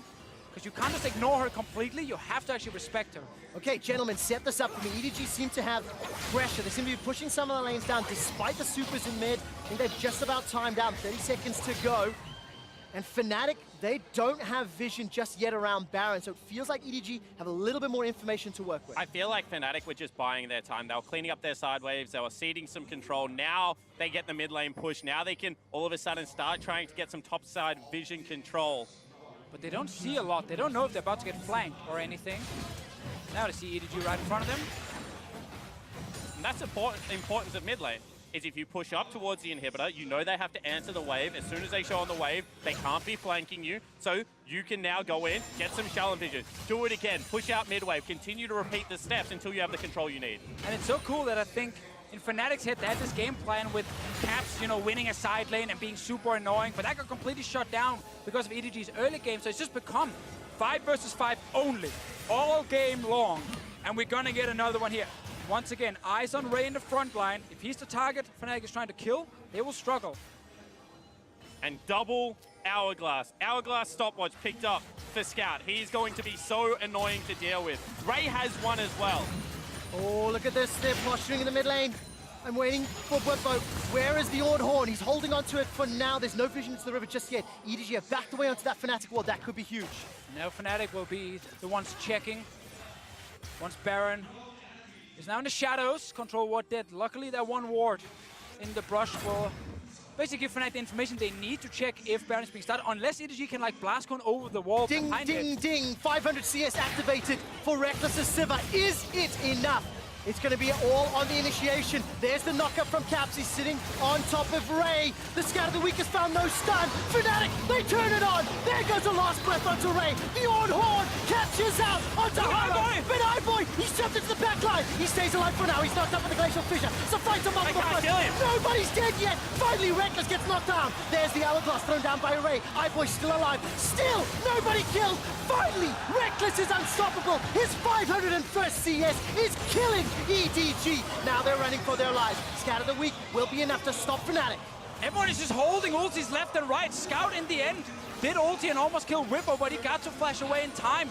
Meanwhile, when the fight breaks out, it's all onto Ray. He gets out, but when he returns back in, they actually take him down. And look at the mini-map. Top lane in favor of EDG. Bottom lane in favor of Fnatic. You can feel the electricity in the air as the fans in Busan are just waiting in anticipation. After everything in that fight, only one kill secured by Fnatic. And every summoner spell used by EDG. Look down the lineup of Fnatic. Reckless still has double summoners. Broxah has his available. Hylissang didn't have to flash. Still have the potential to fight here, and EDG can make no more mistakes. No wards behind the Baron from Fnatic. EDG with Haro can always threaten a steal. Will Fnatic stick on this pit? Take a look. This is 4 members of EDG sitting behind the pit. Ray has just respawned. He's got teleport available. I think Scout does more damage than Smite. They can go for it. Oh, it's a duel! EDG pick up the Baron, but it's at the cost of Haro's life. Now in a numbers advantage. What can Fnatic do? They're jumping onto Ray. He's running away. He's got no flash. He's thrown down the stone plate, but I don't think there's enough. Fnatic will get 2 kills. And in the late game, when you go for a steal, if you die, you're dead now for 50 seconds. Fnatic have time to start pushing and try and get everything. And this time around, there is no flashes. There is no ability to outplay. Still 40 seconds left on Haro. 109 games played at the 2018 World Championship, and only 10 of them have been won with a gold deficit. Fnatic are behind 4,000 gold at 50 minutes, and they are pushing onto the Nexus turrets. The last time they tried this, they failed. The last time they tried this, Scout saved the day. Can he do it again? The Nexus turret is falling. Hylissang has behind iBoy. iBoy's running back with the killer instinct. That's a devour from Mako. The Nexus turret still stands, and iBoy is just about to get blown up. He's got a GA to come back alive. GA is popped. Fnatic in a 5-on-2. Scout still untouched. Finally goes golden. Nexus is down. Fnatic lead the series 2-1. And what a gutsy display from Fnatic, winning from behind. The 11th game when winning with a deficit. And man, those last 2 fights, iBoy tried his hardest. He got onto Fnatic, but he couldn't kill anyone, and they managed to force him away. And suddenly they could kill the Poppy. They took their time, but it got her down. And when they start the Baron, they knew right now EDG are split. If Haro gets in here to try and steal it, we can kill him. GA was popped in the last fight, so they didn't care about losing Baron. They just wanted the kill. And it's just decision-making. It's just all decision-making, because when you go for a steal, you cannot go for the fight. Syndra, most of your damage is outside of the pit with no flash, can do nothing. EDG's decision-making costs them that late game. As you can tell, the intensity of that game has carried through to the caster desk. When you take a breather and leave it to the State Farm analyst to break down how the hell Fnatic won that game. Thank you very much. Quick shot. Fnatic clawing that one back from a pretty major deficit and total control for EDG. I don't like these games. You should be happy. They find the right fights in the end game, but really that game was back and forth. You know, once we hit that mid game, for both squads had opportunities to win. We heard Spawn talking about it. It comes down to that individual decision-making in the moment plays from either side, and basically just who makes less mistakes. And we got to kind of start with the draft, because something that we talked about at the end of last game was what we wanted to see from EDG was a strong mid-jungle duo. We wanted to see them either put pressure down to Caps, try and deny it from Broxah and Caps in some way, and I feel like that this game they were able to get it with the Camille and the Syndra. And I do think that these team compositions kind of counter each other, which is what made it such a long game, because the Yasuo wants to get into a side lane. However, he's against a Camille, Tom Kench, and was afraid of going to the side lanes. Yet, that means you have a Yasuo who's not allowed to side lane, who's pulled into a 5v5, but doesn't really want to team fight that much. Then you have a team that can stop side laners, but actually doesn't have very good engage. Right. So that's why we saw them seemingly A-ramming in the mid lane. I think they could have pushed it, right? You could have seen Caps going for more side lane plays, but they wanted to play risk-averse and try and sneak out the team fights with Braum Shield and Wind Walls, and it technically worked. And for me, the pick that really put Fnatic over the edge was actually the Sivir pick here. Yep. And Vetis, I asked her, I was like, do you think they're ever going to be punished by not taking the Xayah? The fact that Reckless just has like these core champions, Tristana, Sivir, and Ezreal that he goes to, and you said no, and we saw it there. Hits 500 win conditions, he's able to just bounce. And this is the most important thing, though, the bounce. The fact that when they play a front-to-back team fight, Reckless is never put into any danger because when Edward Gaming want to come at them, they're all bundled up together, and just a single W hits iBoy in the backside and blows him up. Yeah, Fnatic, though, was working from quite a deficit in the beginning of those team fights because of all the attention spent towards the mid lane from EDG. And this kind of ties in with what we were talking about earlier, the strong mid duo. They tried to take advantage of out with the Tahm Kench, investing his ulti to come into the mid lane. And by shutting Caps down in the early, it made it that much harder for him to even threaten the side lane and become this carry that was unstoppable. And they shut him down. And as Jat said, once he was behind, it became pretty much impossible for him to really move anywhere. Yeah, there was a portion in that game where Ornn had more CS than the Yasuo did, simply because where Fnatic were allocating their side lane farm wasn't towards the Yasuo, because as Jet said, Caps was just too scared. There were so many times he was standing in a bush and he was like, I can't go up there, they're going to gank me. And that also slowed down Fnatic's win because they're just waiting for Yasuo to actually get items before they try to team fight. It wasn't until 27 minutes into the game around the Infernal Drake that Fnatic really found a good fight for themselves. Maybe a couple misplays from EDG as well. And Fnatic was down 5,000 gold when this happened, so EDG probably shouldn't have had the window for Fnatic to even take this Drake.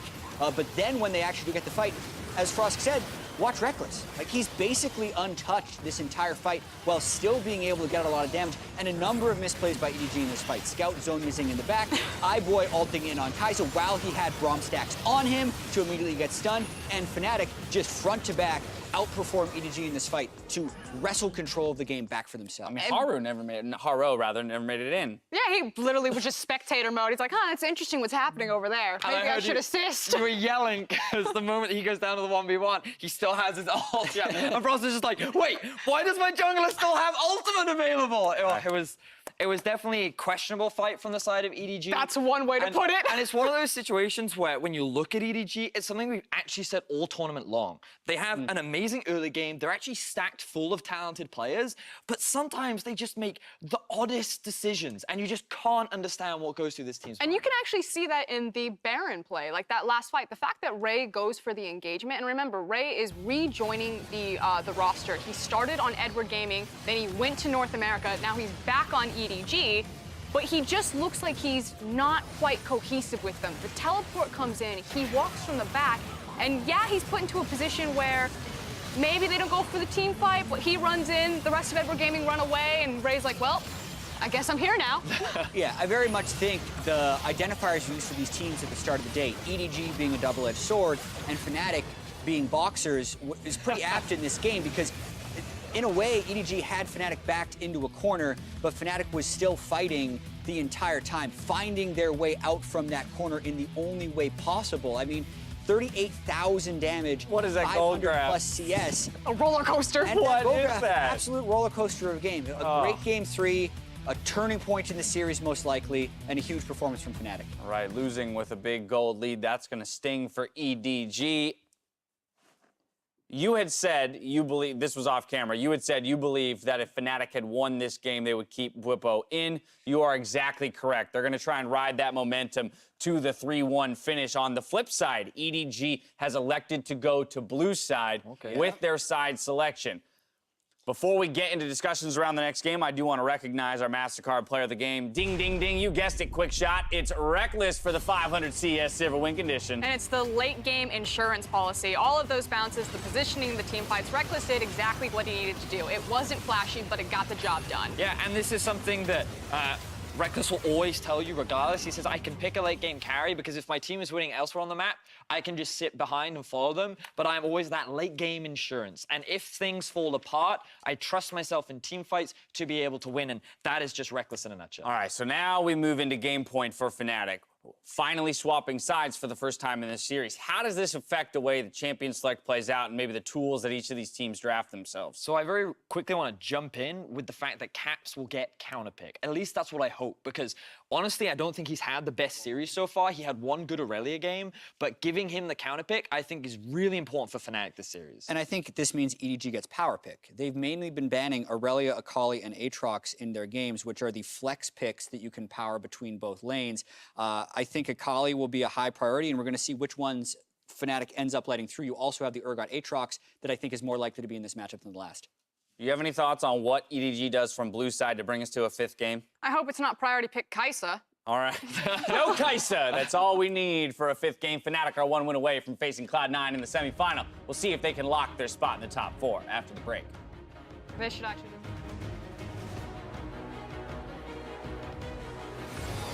He's holding on to that last breath. The Tomcat is going to be needed. Knock up from Cabs. Here's a fight. All right, last breath was used this time round as well as Steel Tempest and the dashes Caps are slowed down. One more tower shot. It's a 1-for-1 trade. Oh. There's no follow-up. There goes Horror. They've already blown up Caps. This is a fantastic fight.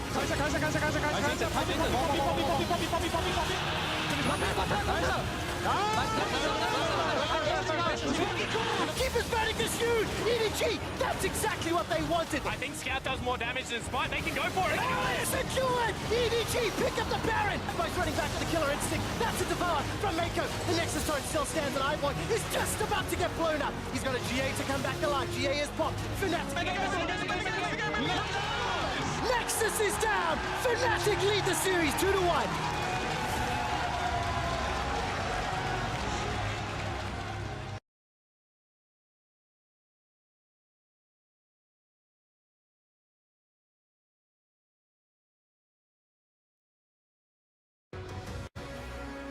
Welcome back, ladies and gentlemen, to the knockout stage where the Fnatic faithful may have feared being favorites because every favorite has faltered, but Fnatic are 1 win away from eliminating EDG, are 1 win away from an NA versus EU semi-final in the 2018 World Championship. I cannot believe that those words are true, but it requires 1 more win. Gentlemen, EDG have side selection. EDG have picked blue side and made no substitutions. Yes, I guess after last game when they, in the end, lost, despite some very, very, very close team fights, they're going to try and change it up here for the last game, but I'm actually glad that Haro stays in. I think they need him for the early game. Yeah, completely agree with you. Haro right now has deserved his starting spot, has utilized it well all year, is one of the reasons that EDG made Worlds. And I have to think that this side selection is to try and free up either one of the top lane picks, like an Urgot, or to get rid of that cheeky Rakan ban to reopen the Xayah Rakan lane, because right now, both of the sides of the map really not looking all that strong. Yeah, we could definitely see Fnatic just ban the Rakan again. Sure. It's so different for EDG when they play without it. Like Tahm Kench in a late game team fight is all about kiting back and being defensive. Rakan from Mako's way can make plays, and they need him. Because we saw in those last team fights in the last game how they struggled to get on to Reckless on the Sivir here. And so many times, late game team fights just come down to who has the patience, who can take that initial play and then look for something in response. And a couple of times EDG got it right. They were able to win the team fight. Sometimes, you know, Whippo's ultimates were far from desirable, but Fnatic, more times than not, were able to stick to that game plan and continue to push forward. I want to see also with Xin Zhao. He was first picked by Fnatic in the last game. While they didn't have a lot of early game impact, it's still one of the picks you always have to respect in these drafts, and Fnatic actually banned it away. They don't want to risk EDG taking it. So what impact does this have looking forward? Akali is still up. No, the Rakan, we've touched on that a lot. What option does EDG decide to go? Ooh, the Braum ban. Hylissang has played it a lot and played some good games on the Braum as well, and Akali gets banned now, so Rakan is left open for EDG, but remember, Fnatic can also play Xayah Rakan. They probably have to take it first, otherwise Fnatic will grab it. Ah, of course, the Nami first pick. Classic. Well, what would you expect to see? Obviously, this is a harbor for now, so let's wait to see what does decide to get locked in. Rakan obviously being the contested pick, the one that is shown through previous games, makes a lot more sense. Yeah, it certainly does, because things like Sivir still exist, and they assist with the engage as well. So I wanted both of them in there. I also think that EDG won't pick Kai'Sa. iBoy is getting a couple of rushes of blood. Maybe he's feeling it a little bit too much at the moment and has kind of given away some of the leads. Now, what support do we get? Alistar left open, good pick for Fnatic. Leona, normal pick against Rakan. Also here, Hylissang can play it. Fnatic needs to decide what to do against this Rakan pick, and Xayah is another AD carry to look at. Will Reckless take it for himself? He's actually not put very high priority on it in the last couple of games. If he doesn't pick it, EDG should get it. But the reason it is so potent is because it also gives you turret access, gives you chip damage. They're so good at going forward and backwards. So I think that Fnatic had to do this. They had to respect the threat that the bottom lane turret would have come under. I also think it's because they took LeBlanc early. In the late game, Xayah is one of the AD carries who can avoid getting assassinated by LeBlanc in the back line because of her ulti. Take that away. Not only do you break up Rakan and Xayah, you get your Kai'Sa. I can hear that's a happy from you right there. No, it's not a happy one. Tell me a little bit more about your facepalm, Spawn. Why do you not like iBoy's Kai'Sa? I just think that when they have been successful in the early game, it's been through dominating the bottom lane. If you grab something that has the push, something that has access to that turret, if you're able to open up the map and generate a gold lead, you're in a good situation. If you're relying on late game team fights, I do not think that you right now have the coordination it needs. Well, EDG, for now, seem to disagree and will actually pick some late game scaling with both Kai'Sa and Rakan. Lee Sin comes in, takes that away from Broxah. Nocturne over, a pick that a lot of teams have valued very highly, and Fnatic normally banned in the second phase, just got locked in. And now do EDG have to ban the Tahm Kench? Something down there in the bottom lane that can help Nocturne out. We already mentioned it, with the Darkness being able to go to the lane and not really have much of an idea of what's going on can be potent. I mean, if it is Tahm Kench, sure, it is setting up the great 1-3-1 combo we get from G2 a lot. Otherwise, Alistar, Leona, these kind of picks for Hylissang will be great, especially Alistar would be fantastic here, because Alistar, LeBlanc, and Nocturne means that the enemy AD carry dies every fight. Yeah, and I think that Whippo has shown that he has a big champion pool. Maybe it's something like a Swain as well that you take away that only really he is prioritizing right now. Well, we'll find out what champions will be banned away by EDG as Lissandra and Galio mid lane picks removed.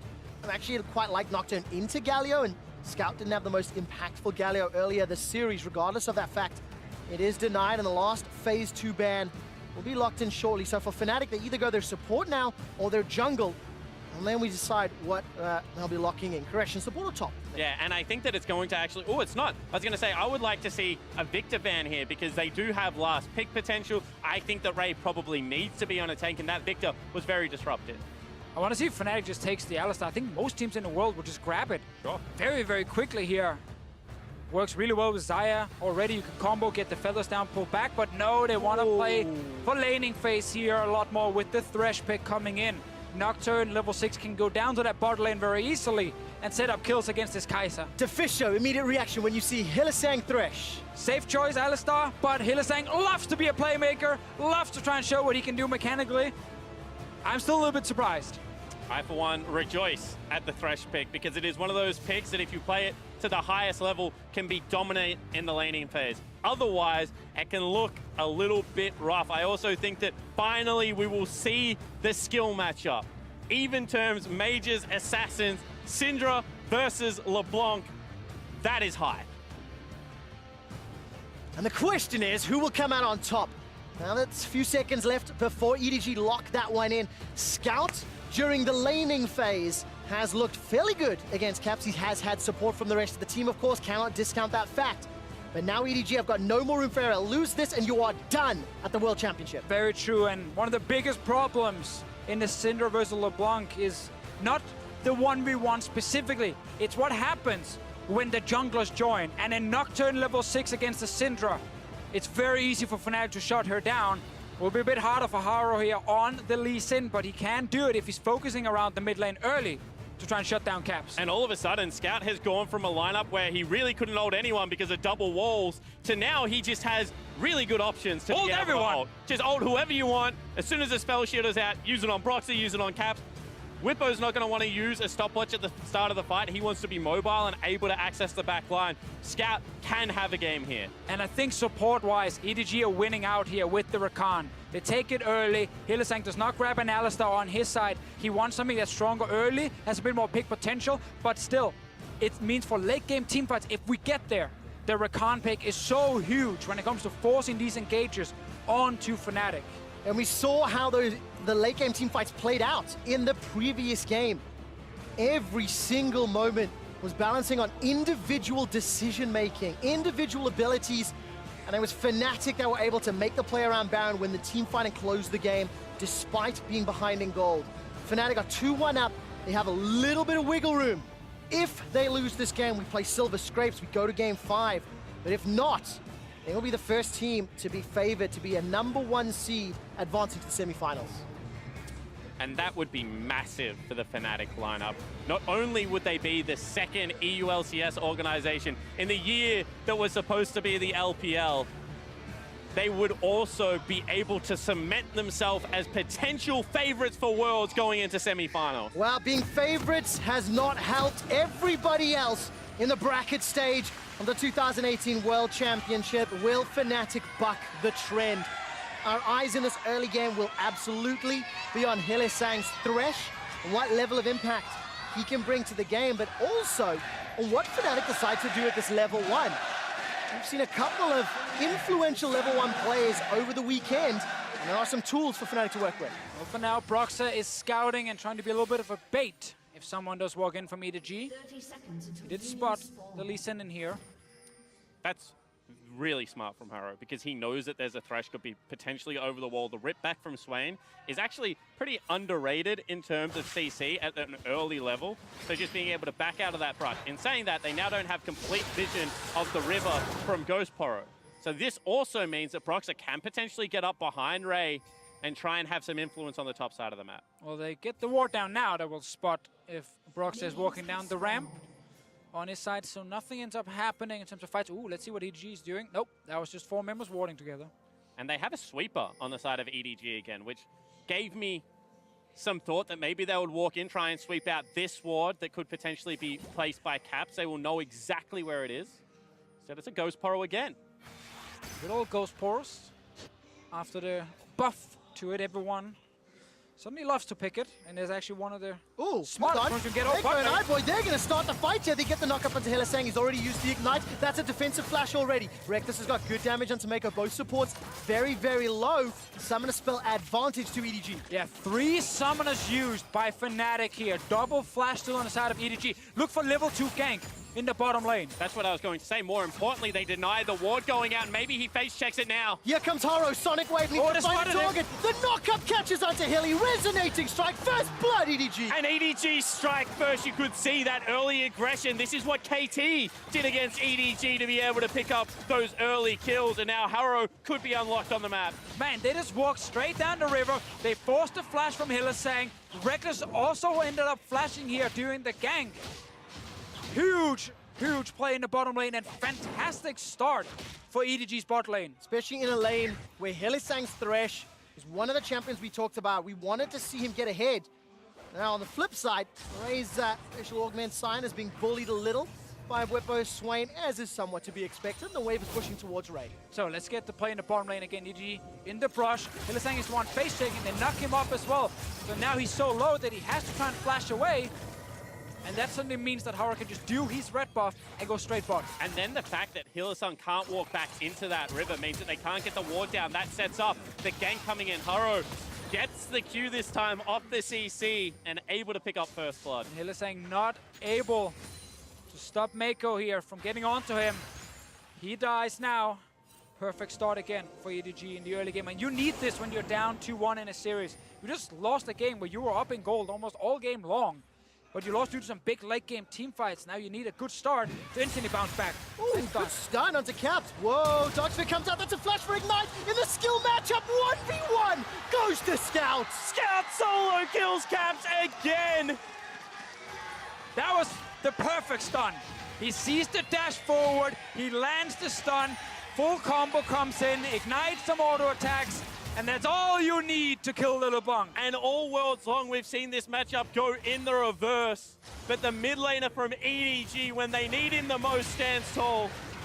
All right, Whippo's going to be picking a fight here in the minion wave. Haro is here to support. One more auto is needed. Whippo doesn't flash for it just yet. Instead, will be content with denying some CS and experience. Ray wanted to bait this one. Oh, no. Oh. He wanted to bait it because the Lee Sin was there, but Whippo had the minion wave bot lane. All right, knock up onto Hylissang once again. Boy is very, very low, though, and now Mako is trying to escape. Reckless keeps chucking out those feathers. The engage turns worse for EDG. And Deficio, when you have that many creeps, give me that over a level 3 jungler. Hooked on. Oh, death sentence into the feather. It's not going to be just yet. Reckless wasn't able to do it. No ignite here from Hylissang, still on cooldown after that level 1 fight. Mako will have to recall somewhere else. Let's see the mid lane. He knows the dash is coming and he gets the perfect stun onto Caps right there. I believe the ball he put down just behind him was the one that ended up hitting him. And then you can just get the ignite in auto. I love it. Cool guys don't look at explosions. Scout just turns around and lets Ignite do the final tick. And it's so important because, as we said in Champs, like once Nocturne hits level 6, it's no longer 1v1 mid lane. He can join, and you can easily set up ganks with LeBlanc. But before that, Scout does have chances here to actually outplay Caps, and he did. And the individual player tendencies, I just love to look towards. We've seen all day long Corrupting Potion versus Doran's Ring because Scout holds such high priority on the early power, extra HP, extra ability power, just enough to be able to snag that first kill. It works out in favor of EDG. They get a 500 gold lead. Maker's already recalled, picked up a control ward, and Haro is going to be sniffing around in this bottom lane for another opportunity. Hylissang, no flash available, nor is Reckless, so this could go badly if some of the CC can connect. And you can see they want to bait it. They were hitting the ward in very clear hook range. This is one of those opportunities where Hylissang can set up the play. Now they force him to the other side of the lane. Not going to look for it. The tension is just building as EDG have got an early advantage. Yeah, and I just want more fights in the mid lane. Like, again, as we said in the replay, Scout puts down the ball behind Caps where he's jumping towards him, and then just when the ball spawns, that's when he hits the knockback and actually stuns Caps with it. Such a cool setup from him. He's level 6 now, so he can try and do the same thing again. But Caps can just wait for Broxah to hit 6 on his side. And that is twice Haro has walked past that.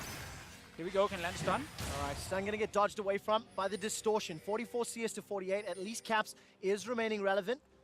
While that is going on, Whippo is still having a pretty good time in the top lane. I just saw Ray recalling, and he's already positioning towards the bottom half of the lane, in fact. He's got Unstoppable Onslaught, and Whippo's got an 11 CS lead already. See here, remember Hylissang with Flay can stop some of these dashes. Haro as well, if he actually tries to jump in, but Hylissang is playing it safe, staying back, knowing that he can always Lantern Reckless out, unless there is a ward being placed, as Uzi learned yesterday. And you can see double control wards in the river. This is where EDG want to be able to play towards. However, the fact that they did not sweep the back of the red buff and Haro walked past that ward twice has been crucial in the information that Fnatic has been able to secure and kind of negate that bottom lane. Well, Haro's going to clear out that ward right now. And just looking at Ray, again, the positioning, the decision-making, recall, looking towards bottom lane, the wave was pushing away. It was the right decision, and also just showing the priority of where EDG want to go.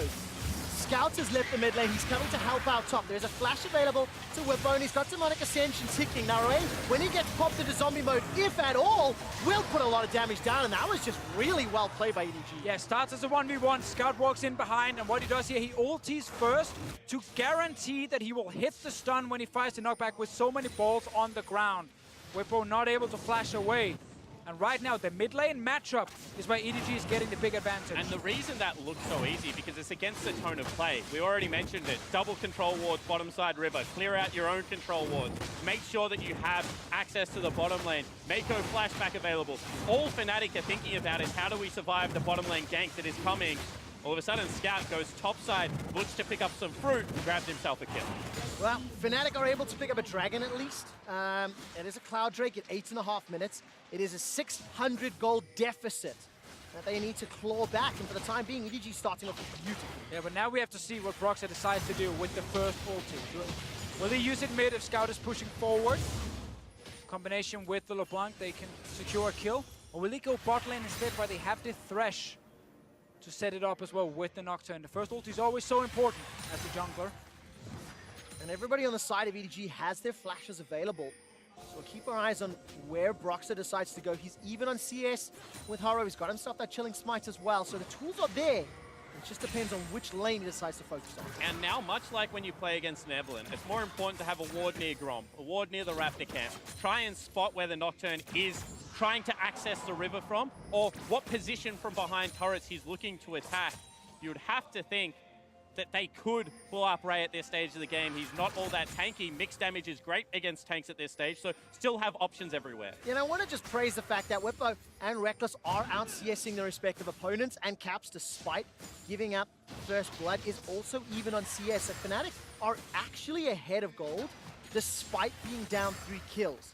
There's a very good sign for Fnatic to understand their power levels as we get closer to these skirmishes. Now, Brox is nowhere near mid. Haro is, but he's spotted by the ward, so good information by Fnatic. Let's see if we can actually find him. It is pretty hard as a Lee Sin to gank a LeBlanc to see her dashes, but if you can land a stun first, they can set it up. Nothing ends up happening here. No camps for Broxah. This is gank time. He's around mid for now. All right, Scout of the Week was just used a few moments ago. That's a good distortion into the ethereal chain. So Scout loses 30% of his HP, and Broxah's waiting in the wing. So Paranoia could be used, especially if Hylissang can help find some CC, but the opportunity didn't present itself. But you can see EDG are reading the situation. That's why they keep Haro in the mid lane, just to protect Scout. Broxah did not use his ulti, now to get him! All right, that's already a lot of trouble. Broxah's gonna get taken out. Unleash power after the spell shield had been used. Instant engage from EDG. And let me tell you, Haro really wanted to kill Broxah there because he hit every button on his keyboard simultaneously to try and take him down. Flash burnt as well as the ultimate, but he gets his man. And that's just great jungling right here. Knowing that mid lane is gonna be the target, stay around to protect Scout, and then when Broxah ends up actually moving into the river, you just jump him instantly. Whippo? Oh, Whippo's doing so well in this lane. He's plus 20 CS. He's pushing Ray back again and again and again. And this is very expected in the matchup. Fnatic knows if they just leave the 1v1 top, Whippo will keep just getting ahead. He has the Klepto as well on his side for even more gold. But look at the player. This is after protecting mid. Broxah, because he has the Lantern, thinks that he can walk into the jungle. But as we've seen so many times, the Lantern will not always save you. They're standing on it. They're trying to keep him CC'd, so he can't actually click it. And he commits his flash after the fact as well. Just before we enter that replay, Caps was stunned up by Scout of the Week from Scout, but he doesn't have access to Unleash Power, so there was no kill threat. 2-0-1. Scout, Syndra. 0-1-0. Caps, LeBlanc.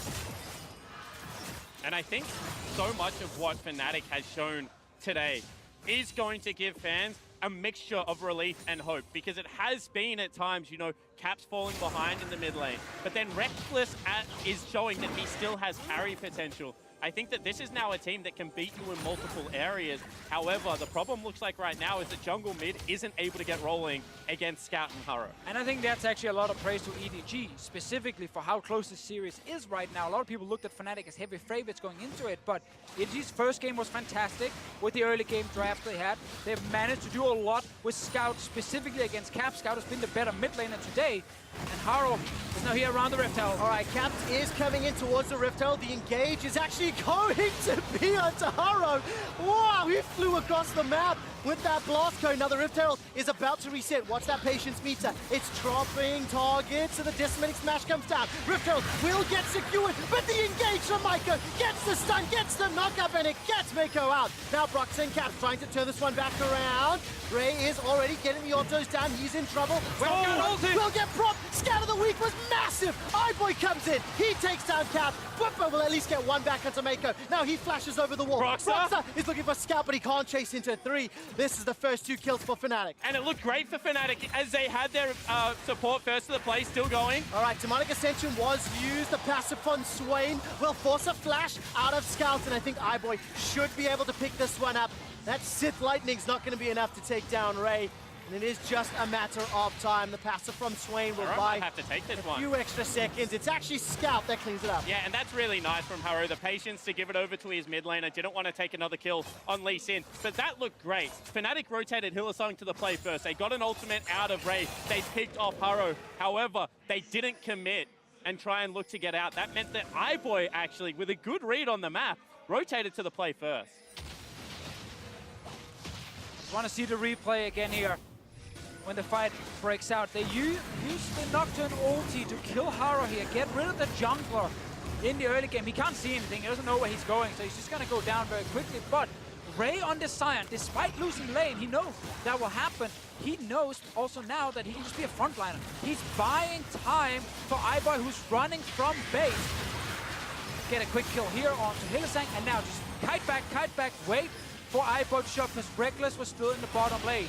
And it looks like Whippo thought the ultimate was going to come out of Scout because he used the Zhonya's so early. That meant that when it came out onto Caps, maybe didn't think it was available. iBoy flies in like Superman to save the day. And the coordination from EDG this time, much better at jockeying around the fight. And very fun to see. EDG calling, our AD carry is coming. Keep fighting. And Fnatic are not calling. Hey, wait a minute, our AD carry is not coming. Back away. They were like, no, we can still go and try and get a kill with the Swain here. Ends up hurting Fnatic a lot. EDG won another fight here, and Scout 3-0-3. Loot and Seiko completed. He just want to fight someone. Well, it's so important to look at this next engage. Reckless has already used the flash to escape. Hylissang goes down. He is just blown up by EDG, and the Rift Herald will not even get a charge onto the tower.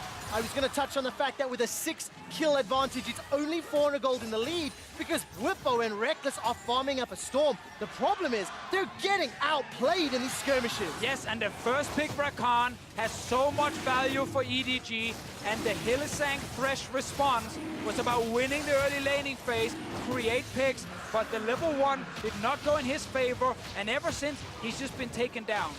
But they still have double dragon. They still, even though they're losing out on these small fights, are able to get advantages around the map. They are staying true to the game plan. Spawn, EDG have rung up the DJ and said, bust out the Silver Scrapes record because we want to push this to game 5. They don't care about some silly dragons because they have found ways to kill Fnatic over and over and over. I don't know what kind of clubs you go to, but I don't think you can just call the DJ and request the song. Maybe I'm showing my age a little bit to Fischio. Fnatic right now will be trying to claw back some control because they are still even in terms of gold and power and items, and the paranoia alone will push EDG away from the tower. Fnatic are by no means out of this game, but it feels like EDG are in control. But a wasted Nocturne ultimate just before level 11. Doesn't even have the shorter cooldown from this one. You can see right now that they have control over the map, but they're not able to search for plays. Now potentially going to look bottom lane, and EDG finally respecting, back away from turrets, looking to make plays elsewhere. Yeah, we've seen EDG right now always kind of track Broxah on where he would ulti and then stay near Scout whenever Broxah was in range. The ulti was popped before there, but then he realized, wait a minute, there's 2 players. We can't actually do this on the turret. So Scout continues to just push and be safe. Caps in the brush, but he's all alone topside. Fnatic are pushing bot and mid. And game 1, the game that EDG were able to pick up the victory in, was on the back end of some amazing play from Scout on an assassin. This game set up in a very similar trajectory. Whilst they lose out on first turret, as well as a couple of dragons, their mid laner is 3-0-4 and a massive power. And look at the power difference. Sorcerer Shoes and Luden's Echo for Scout versus Merc Treads, a lost chapter, and now a Negatron. It has just been upgraded to Luden's a moment ago by Caps, but just showing how well the 304 Syndra has started and the support that he's got from the rest of EDG. Yeah, now if you're a Scout, you can go top, push 1 wave, and then move to mid and join your team. You obviously want to continue to maximize your farm and experience gain, but the biggest value you're going to bring is when the 4-man group is together and you can actually look for picks with long-range stunts from this Syndra here, and then, of course, engages from Mako. If you land any of them, either Mako's engage or stun from it. Oh, goodbye, iBoy! Blink and you'll miss it! That was nice. You'll take that one if you're a Fnatic fan. I actually think we need that in slow mode because I didn't even see Caps coming in from the side. He did. This game is so incredibly close. Fnatic now have a gold lead, they have a farm advantage, and they have the ability. Caps is going to distort over the wall. The Lantern was there. Actually, that was cheeky. Was just setting up the beautiful EDG siege with, you know, stuns from Syndra into engage from Rakan, and you can just one-shot whatever carry sitting there on the side of Fnatic to try and defend, and then iBoy gets destroyed. So Cap sits here, iBoy walks in behind his support, has healed, but I don't think he even sees it. Q or W. Bring back old LeBlanc, they said. It'll be good for the game, they said. It makes it very entertaining, nevertheless. That is gross. Caps gets his first kill of the game, blows up iBoy within 40 seconds. of completing his Luden's Echo. And again, I know I sound a little bit like a broken record, but they've got a gold lead because of the CS advantages. Hylissang throws out the death sentence after baiting onto iBoy. Maker's easily able to sidestep it.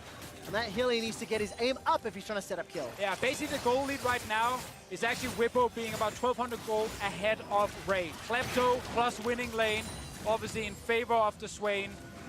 A lot of the other carries, as you can see here, is actually Scout being ahead of Caps and then Reckless slightly ahead of iBoy.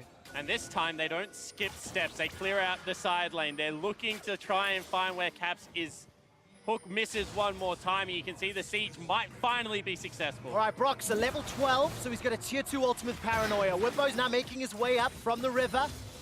And this will be a 5-on-5 brawl in the mid lane. Who pulls the trigger first? There we go! That's a cat! That's a dead Reckless! iBoy's able to escape with his life. The Killer Instinct shield brings it back up. But Scout is blown up! It's Whippo Swain on the front line! He goes golden thanks to the Hourglass is regenerating, thanks to Demonic Ascension, and they're bloop! Not enough to kill Mako. Now a chain, that's gonna lock down Ray. There's a follow-up from the Sith Lighting. The box is finally used, but nobody's caught by a death sentence. So far to 1-for-1. It's an ADC for a mid. The visions of the Empire come down and EDG are routed running for their lives. And you can just see how disruptive Whippo is right now. The big gold lead able to push them back, and Fnatic continue to march forward. Where is the engage? Where is the follow-up? Fnatic are fishing, looking for opportunities. Caps not going to be able to find it. They will get the tower. It's 2-1 in favor of Fnatic.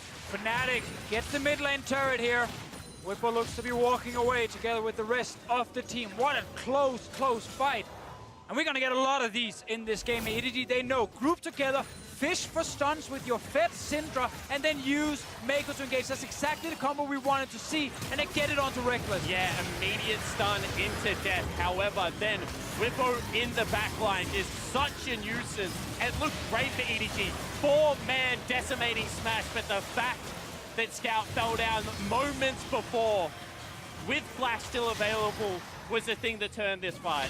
And now you get EDG really wanted to re-engage, but they just couldn't get on to Fnatic. They lose that mid lane turret. Fnatic's goal lead still about 1,500. But I think it's so important to look at what it means. Whippo's got an Hourglass and a fully stacked Rod of Ages at 21.5 minutes.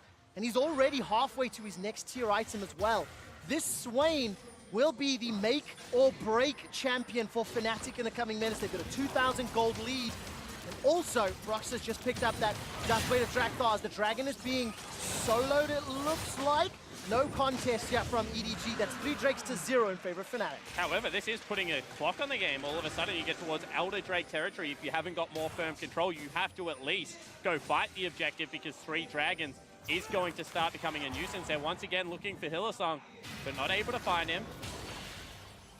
Visions come out. Ooh, Scout's able to escape there.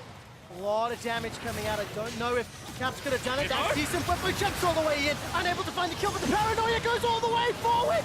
Broxer finds Scout. He uses the stopwatch to buy some time. Here comes Ray in the back end of the fight. He manages to take down Whippo. So far, 1-for-1. The box comes down. This will force any follow-up. Ray is killed. It's Hylissang that gets the credit. 6 kills in favor of Fnatic now. And you can see time and time again, Fnatic are just looking for their opportunities again. Caps goes over the wall.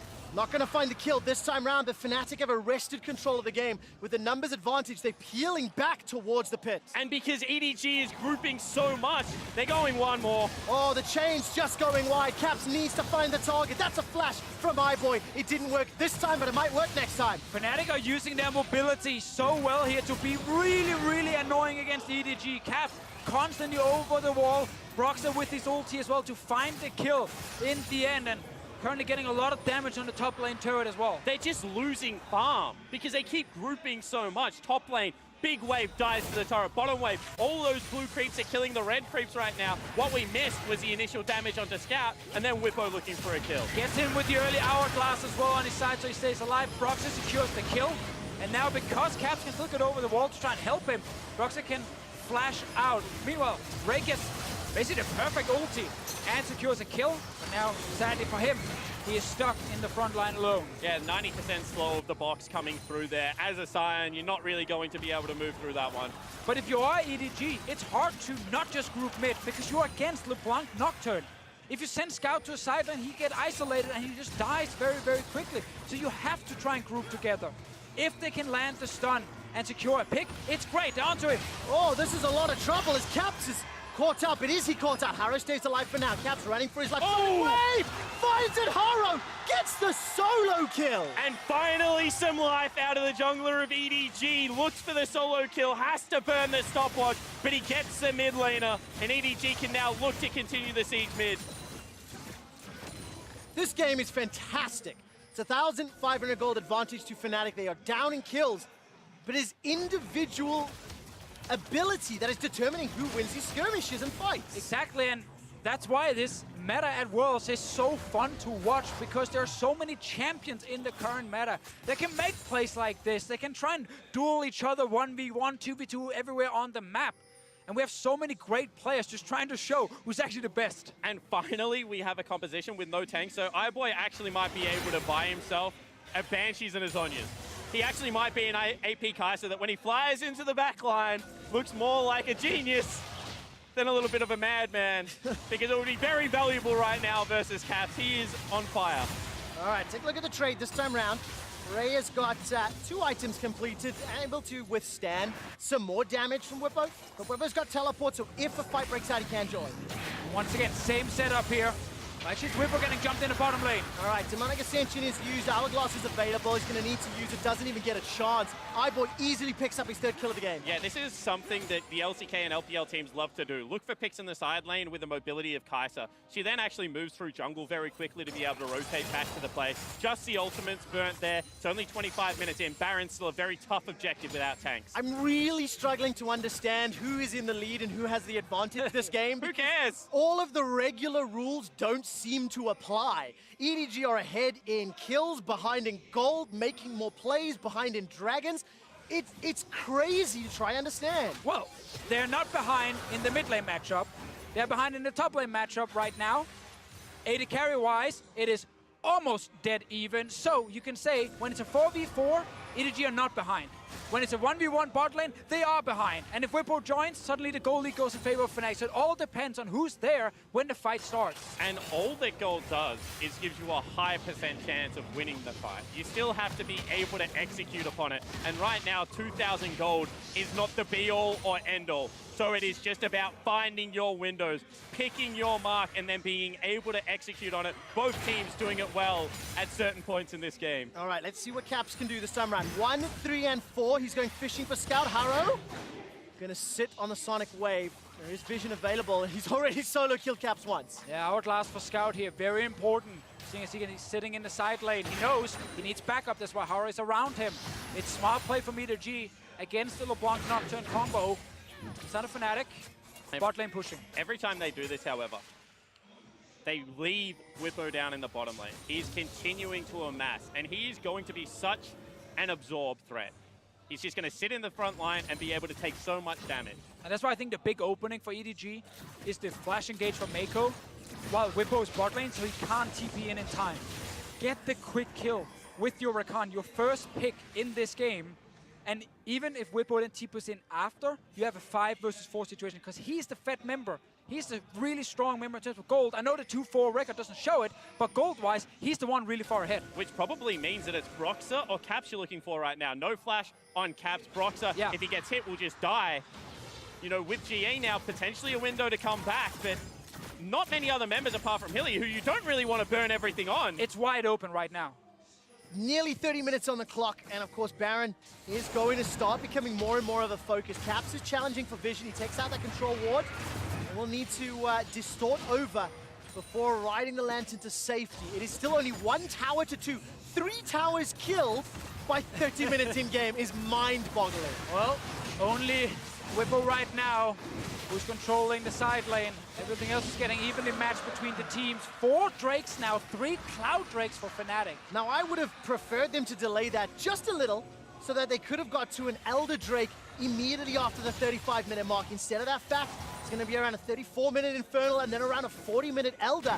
There's only one fewer tool, regardless of that. Ray has decided to use the unstoppable onslaught already. Whippo catches him with the passive. This will be a straight 4-on-5 because Reckless is not there. Reckless was not with the team, so EDG backed away. And different ideas from EDG. It looked like Haro wanted to go back to Baron. Ray wanted to look for a fight. Instead, they kind of do both of them, which doesn't really do anything. And now without a key ultimate in Ray, they see pressure around the objective. Yeah, and Fnatic know they can actually face check because Whippo is here. He doesn't have to TP in from the bottom lane. So they have their strong Swain, level 16 in the game. Highest out of any player. But if he goes back to the bot lane, that's where EDG can try and pull the trigger at Baron and look for the quick engage. But as long as he's here, it's all about team fights. However, it is so hard to generate a team fight when you can't start Baron, and Whippo must be the person that is tanking it, so the turn becomes so important. One win away from semi-finals. iBoy is not with the team, and Fnatic, they've started off the Baron. It's already below half hit points. Blue Trinket is thrown inside the pit. Passive from Swain comes down. Paranoia's out, and it's secured. Fnatic get the buff. There goes the engage from Mako. He's in, he's out, he's dashed, he's dived. Nobody's dead yet. Ray gets pulled backwards. He uses a stopwatch. Death Sentence finds Haro, but now Whippo, he jumps all the way forward. Demonic Ascension is still there. Fantastic stun coming out from Scout. This turns it back around. GA is available for Brockstar, but the first kill is onto Haro. There's the passive and the Death Sentence, and Ray's down as well. Cap is chasing forward. Reckless lets the feathers fly, and the Lovers duo will find a kill. Xayah takes out Rakan. Scout is the only man standing as Fnatic crush EDG. Fnatic take it all. They rinse EDG at the Baron. They're pushing 2 lanes, and they burst this game open. Oh, this is 30-second death time. Is how much can Fnatic take? They're pushing onto the inhibitor tower. They're looking for 2 inhibs at least right here. First turret will drop. Another wave coming topside. Ray's dead for 18 seconds. Oh, you question if they had have grouped whether they would have been able to end. Still 18 seconds on the top laner, but instead they do the smart thing. They take their 10,000 gold lead and they back away. And we kept saying, when Whippo is there with Fnatic, they have the goal lead. They have the raid boss in the front who's soaking up so much damage. The rest of EDG now are trying to see if they can reach Caps, but it just misses. He steps out of it, and at this point, iBoy has not dealt any damage yet. He gets to join the fight fairly late, and Whippo is still in the front line soaking up damage. He gets a last hourglass in. EDG cannot kill him. They can't just walk through him. And it buys so much time for Fnatic. Howard tries to make the big play, but he ends up dying. And so many times this game, EDG members have seen their play, have seen how they are going to win the game for their team. They have gone for it, and it has not paid off. Think back to iBoy's ultimate in game number 3. Now look at Harrow's pick this game. And it means they are now moments away from being eliminated from Worlds 2018. Every single lane for Fnatic can carry, and look at the damage for Reckless on that Xayah. Game changing as he was kept alive, and Fnatic have broken open 2 lanes. Caps is ushering in Baron empowered minions in the top lane, and Fnatic are so tantalizingly close to the semi-finals. Fnatic have not been in the semi-finals since 2015. And it's just such a huge performance from them in this game here, especially Whippo on the Swain. EDG knows they can't just kill the raid boss, they need the ads as well, otherwise they will just take them down. Well, Ray's already used the unstoppable onslaught, the Nexus is being focused down. Fnatic are 1 step closer to semi-finals, they're 1 step closer to a World Championship final. The Nexus is being focused down, and Fnatic, the last standing world favorite, will advance to face Cloud9 in the semi-finals at Worlds.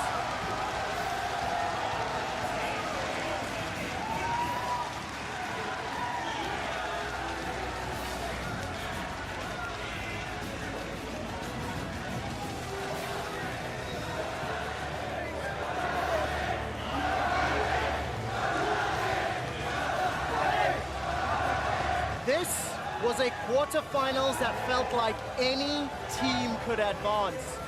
And Fnatic is the only favorite, the only first seed to stand strong and advance to the semifinals. But it was supposed to be the year of the LPL. RNG on the golden road, IG looking in form. However, it is 2 European LCS teams with the favorites in Fnatic at the helm that will now push towards semi-finals. This is a team that potentially looks like the favorite. I don't believe in favorites anymore. I don't think that is a world championship tone that we can take anymore. Fnatic, we're on the cusp of losing games this series. EDG stepped up and EDG made this competitive. Yes, this was a very, very good BO5. EDG showed, especially with Scout in the mid lane, that they could match whatever Fnatic threw at them in the early game. We had so many of these games being very, very back and forth. Game 3 decided in big late game teamfights by a Reckless. Game 4 decided by the Swain pick from Whippo in these fights here. They could not kill him. And it was a changing of guard here for EDG, you know. New top laner, Clearlove no longer playing on the main squad, Scout, Mako, the carries that you're looking towards. But at the end of the day, you have to give credit to Fnatic because they came in and every single member showed up that they're a legitimate threat and pushed themselves through this best of 5. It was a very, very interesting best of 5 because there were moments that it felt like EDG should have accelerated ahead. And you can debate some of the decision-making on both teams, but it made it very entertaining and very exciting to watch. Fnatic stand tall. They advanced 3 LCS teams in the semifinals. Deficio, what world do we live in when that's the reality? In the world where the EU LCS and NA LCS are actually showing up big time at Worlds. A good world. That's all I'm going to say. A very good world. It's unbelievable. Anyways, to help us absorb the magnitude of today's results, let's head over to Worlds Countdown. Cool down. It got you again, Quick Shot. Welcome to the World's Cooldown, where we break down every day of Worlds as it delivers on the hype. And Fnatic, with a 3-1 victory over EDG, make it so that the EU LCS is the most represented region in the top 4 of the 2018 World Championships. And it's great to see because coming into this Worlds, many EU fans were hoping that it would be 2015 Worlds again, where we saw Fnatic and Origin make the semifinals. And expectations were that with this Fnatic squad, we could finally do it. The surprise came from the fact that G2 were also able to do it, but now both EU teams will have the opportunity to fight for that final. Yeah, and I think now the expectation should be higher that they can go further because there is no LCK in the Korean World Championship that we have right now.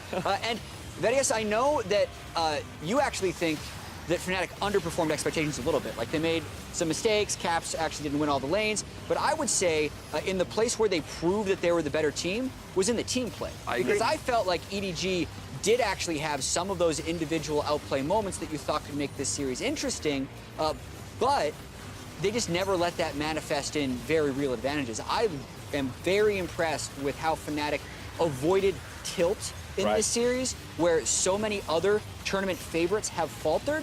Fnatic didn't. With both their picks and their play, they were able to turn around some fights from some pretty amazing deficits in some of these games to claw back. Deficio calling out specifically the Swain pick for Whippo here in this 4th game, but really everyone stepped up at a different time. The other crazy thing we have to acknowledge is that this is still the only 1st seed to make it through the quarterfinals. The 2 seeds from all 3 of the other series got the better of the favorites. Yeah, first regional champion to make semifinals since 2016. Like, they defied all of the curses so far, and it just continues to be that World Championship. We keep going back to it. Like, the fact that we have a C9 versus Fnatic semifinal. Right. That's incredible. That means guaranteed it's guaranteed Western team in the finals. LCS team in the finals. And this wasn't even the most unexpected day of the weekend, Dash. You're right. This one was definitely more expected than yesterday's, with both RNG and KT making an early exit from the tournament. But I do want to turn attention back to this series, only to celebrate it just a little bit more. Again, the idea that Fnatic as well, just as an organization, is doing it with Reckless having removed himself from the roster for a period of time. They've gone through their ups and downs similarly to a lot of... We've talked about the G2 roller coaster. We've talked about the Cloud9 last to first. For Fnatic, they've had their own obstacles to overcome. And while, yes, they are an organization that has largely been looked at as one of the dominant ones in the European LCS, they've had to contend with G2 for that point. And they finally got their, back into that domestic dominant state. And now they get to continue to prove it here on the international stage. And I think that for a lot of members and for a lot of reasons, this achievement is a really big deal. If we think back to Bwipo having to sub in for MSI because of the damage done to Zoaz's arm, he goes 3-0 against RNG, and you hear him in that interview at the beginning of the day where he says, we could have done better. We wish we would have done more. And you then look at Reckless, the guy that coming into international tournaments was kind of considered a choker. He couldn't compete against the best AD carries in the world. He couldn't have those kind of performances. And Broxah was just that quiet jungler that didn't really stand out, and many in Europe even didn't rate that highly. Yet they come into this tournament, Broxah is considered one of the best Lee Sins in the world. Bwipo just has one of his best Swain performances that he's had all year. The game before that, Reckless carries. And even then, like, Reckless does what Reckless does in Europe, and he proves that even if things go poorly, we have the late game insurance of Reckless on a carry. And the fact that Caps wasn't relied upon to be the big carry, even though he was the guy that was hyped up and celebrated coming into the World Championship, I think is just such a big deal for Fnatic, because they're now a multi-threat team that plays team fights exceptionally well, and I'm excited to see the matchup against a very strong-looking Cloud9. Yeah, that's a talking point, the Caps point, one we'll get to when we preview the C9 versus Fnatic semifinal. Fnatic's bot laner, though, earned a trip to the semifinals, and to get a sense of what that feels like, we're going to send it over to Shox for an interview. Thank you very much, guys. I'm here with Reckless, who has made his second semifinal ever. Finally, more importantly, has made it with Fnatic and beat EDG. How do you feel? I feel surprised.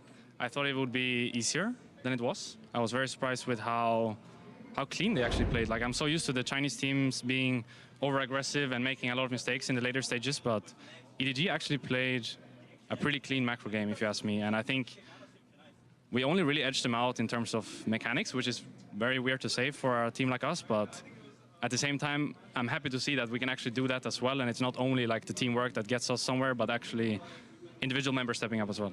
Well, I was about to say, I didn't mean to throw any shade, but it felt like this wasn't the same Fnatic that I saw beating IG twice in a row and being super decisive. So you already said EDG was definitely very strong. What was kind of off in your team? Did you not feel as online as you did in those previous games?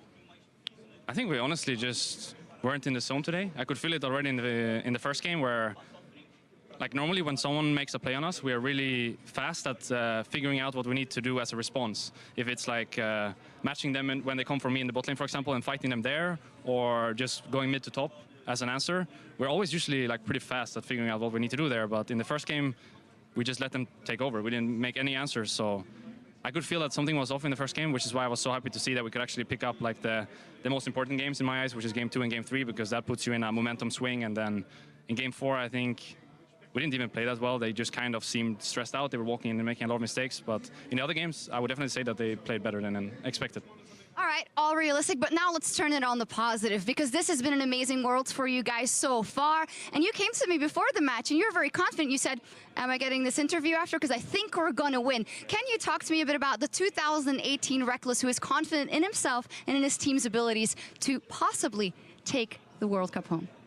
So a lot of people think that at MSI I was underperforming, which I definitely agree with. But at the same time, I could definitely feel like I was ready to play with these guys. I didn't feel like I was completely outclassed. I mean, I was definitely not having my best games, but I could keep up. I could understand what they were doing and where they were coming from. And when that happened versus Uzi, I thought that, like, now I'm ready. I can actually just, like, I can be the best in the world.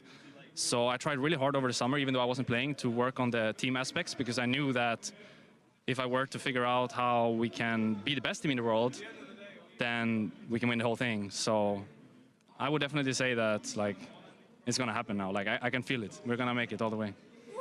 All right, then.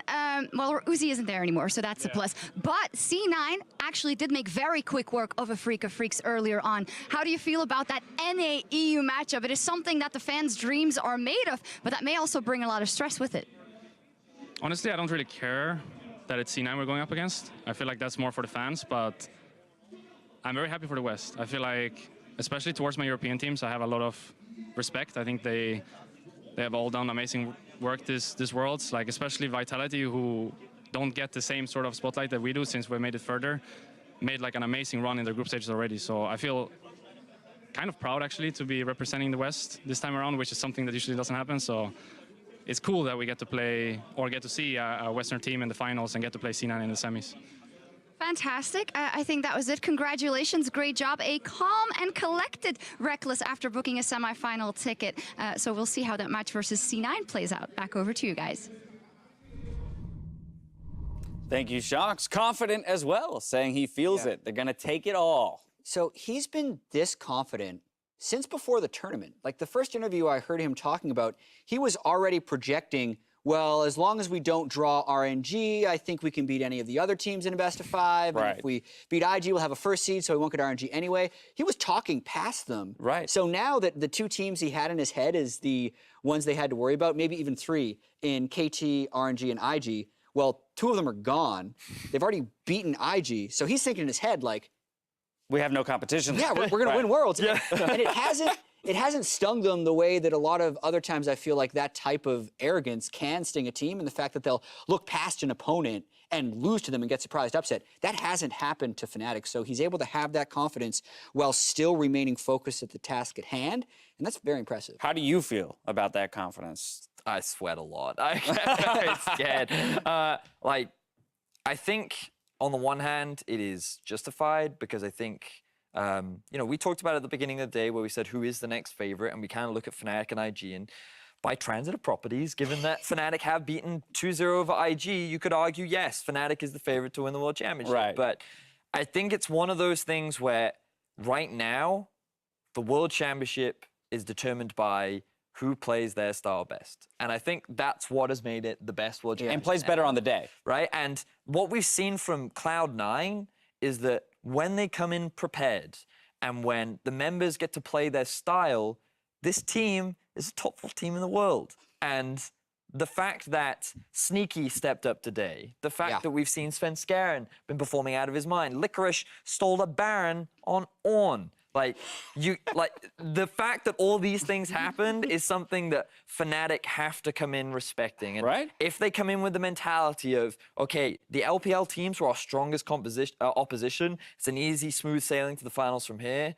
that will bite them. Because Cloud9 are looking good, and you have to respect that. Well, you've just done a damn good job of previewing it, but after today's series, we do have our semifinal matches. On one side of the bracket is the highest stakes EU versus NA match ever. Rift Rivals 3! Fnatic and Cloud9 face off for a spot in the finals. And on the other side, we have the semifinal between the teams that knocked out tournament favorites, G2 Esports and Invictus Gaming. Vedius gave me his quick preview of the NA-EU matchup here, Cloud9 versus Fnatic. Jat, what are your thoughts on the fact that we're going to see these 2 teams clash? I mean, I'm incredibly excited, not just for the fact that it means we have an NA or EU LCS team in the World Final, but I feel like it could have an inspirational effect on the regions going forward, because I do feel like there has been just so many stones thrown at NA or EU anytime someone speaks the way Reckless just did in that interview and say, shut up, you're going to lose a best of 5 to the Korean or the Chinese team. You don't get to say you're good. Right. Now you can say you're good because they've proven it on the world stage, and I think it has potential to improve practice. I think it has the potential to improve solo queue. I hope it has that forward effect. As far as the matchup, I don't know. It really is. Analysis doesn't work anymore, Dan. No, man. Who shows up better on the desk? I'm opening up applications for analyst desk spots on the desk because apparently, it's anything. We should just start throwing darts at the wall and go, I think today Fnatic will win game 1 because Reckless picks Civ. Okay, that's my analysis. There it is. I like it. Little clue, basically. All right, earlier, Shocks cut up with Cloud9's most veteran player to get his thoughts on the team's run through Worlds so far. Thank you very much. I am here with Sneaky. Sneaky, 5th time is the charm. You make it to the semifinals, a huge, huge, huge achievement. How do you look back on what you guys did in the games versus the Freak of Freaks today? Yeah, we played pretty well. We were able to come back from deficits. I think games 2 and 3, we were losing out a bit, but we kept our mental strong and we ended up winning out. It was super amazing. And yeah, it's first time getting to semis for NA and for us. I've been here in quarters 5 times now and always fallen a bit short. Last year was the closest one, and yeah, we're finally able to make it. It's pretty insane. I'm really happy. It seems like hard work does really pay off. A lot of people have talked about how it can be quite a grind going from the gauntlet to the play-ins to the group stage to this, and the schedule is so compressed. But you guys seem to go from strength to strength. Why is that? I think it might just have to do with our learning process. Maybe other teams, actually, no, I was going to say maybe other teams don't have as good learning process, but G2 and EDG are also looking really strong, and they also did the same thing as us. So I think it just proves that a lot of teams are adaptable, and going through more games in Worlds is actually pretty beneficial, even though it's a lot more risky, because they're like, yeah, we could get eliminated before Worlds even starts. So, I mean, I like it, and I don't like it. Well, it is paying off. In the semifinal, now when you look at the playing field, you know, you have an IG, a Fnatic, an EDG, possibly a G2. What do you think sets you guys apart from all the teams that you may be meeting when it comes to the actual game? Well, originally when we were coming to the tournament, I thought our, I guess our trait would be proactive aggression, but we couldn't really show it at first, and it took a lot of time. And now I think it's really coming out, and we're able to show that. But also, those other teams are super aggressive too, and I think that's just like the winning thing for this Worlds is aggression. Because have you seen all the Korean teams? Like, they try to play it slow, they try to play around the vision, but then everyone just goes for the fight in darkness. So it's something we've had to learn, and I think we're really good at now. So I like our aggression. Yeah, I mean, I like it too. Final question, how does it feel to have the weight of the NALCS on your shoulders, the fact that you could be the first NALCS team to win the World Championship? Yeah, that's actually nuts. I didn't really think it would be too possible coming in to Worlds, because, you know, we always falter at quarters, and all the Korean teams usually look so strong, but this year it's so up in the air that I'm really confident now that we can win it all. Fantastic, that's what I love to hear. Thank you very much. Sneaky, back over to you guys. Thank you, Sharks. They went the distance last year and lost in the 5th game to narrowly miss the semifinals. This time around, 3-0. We're not messing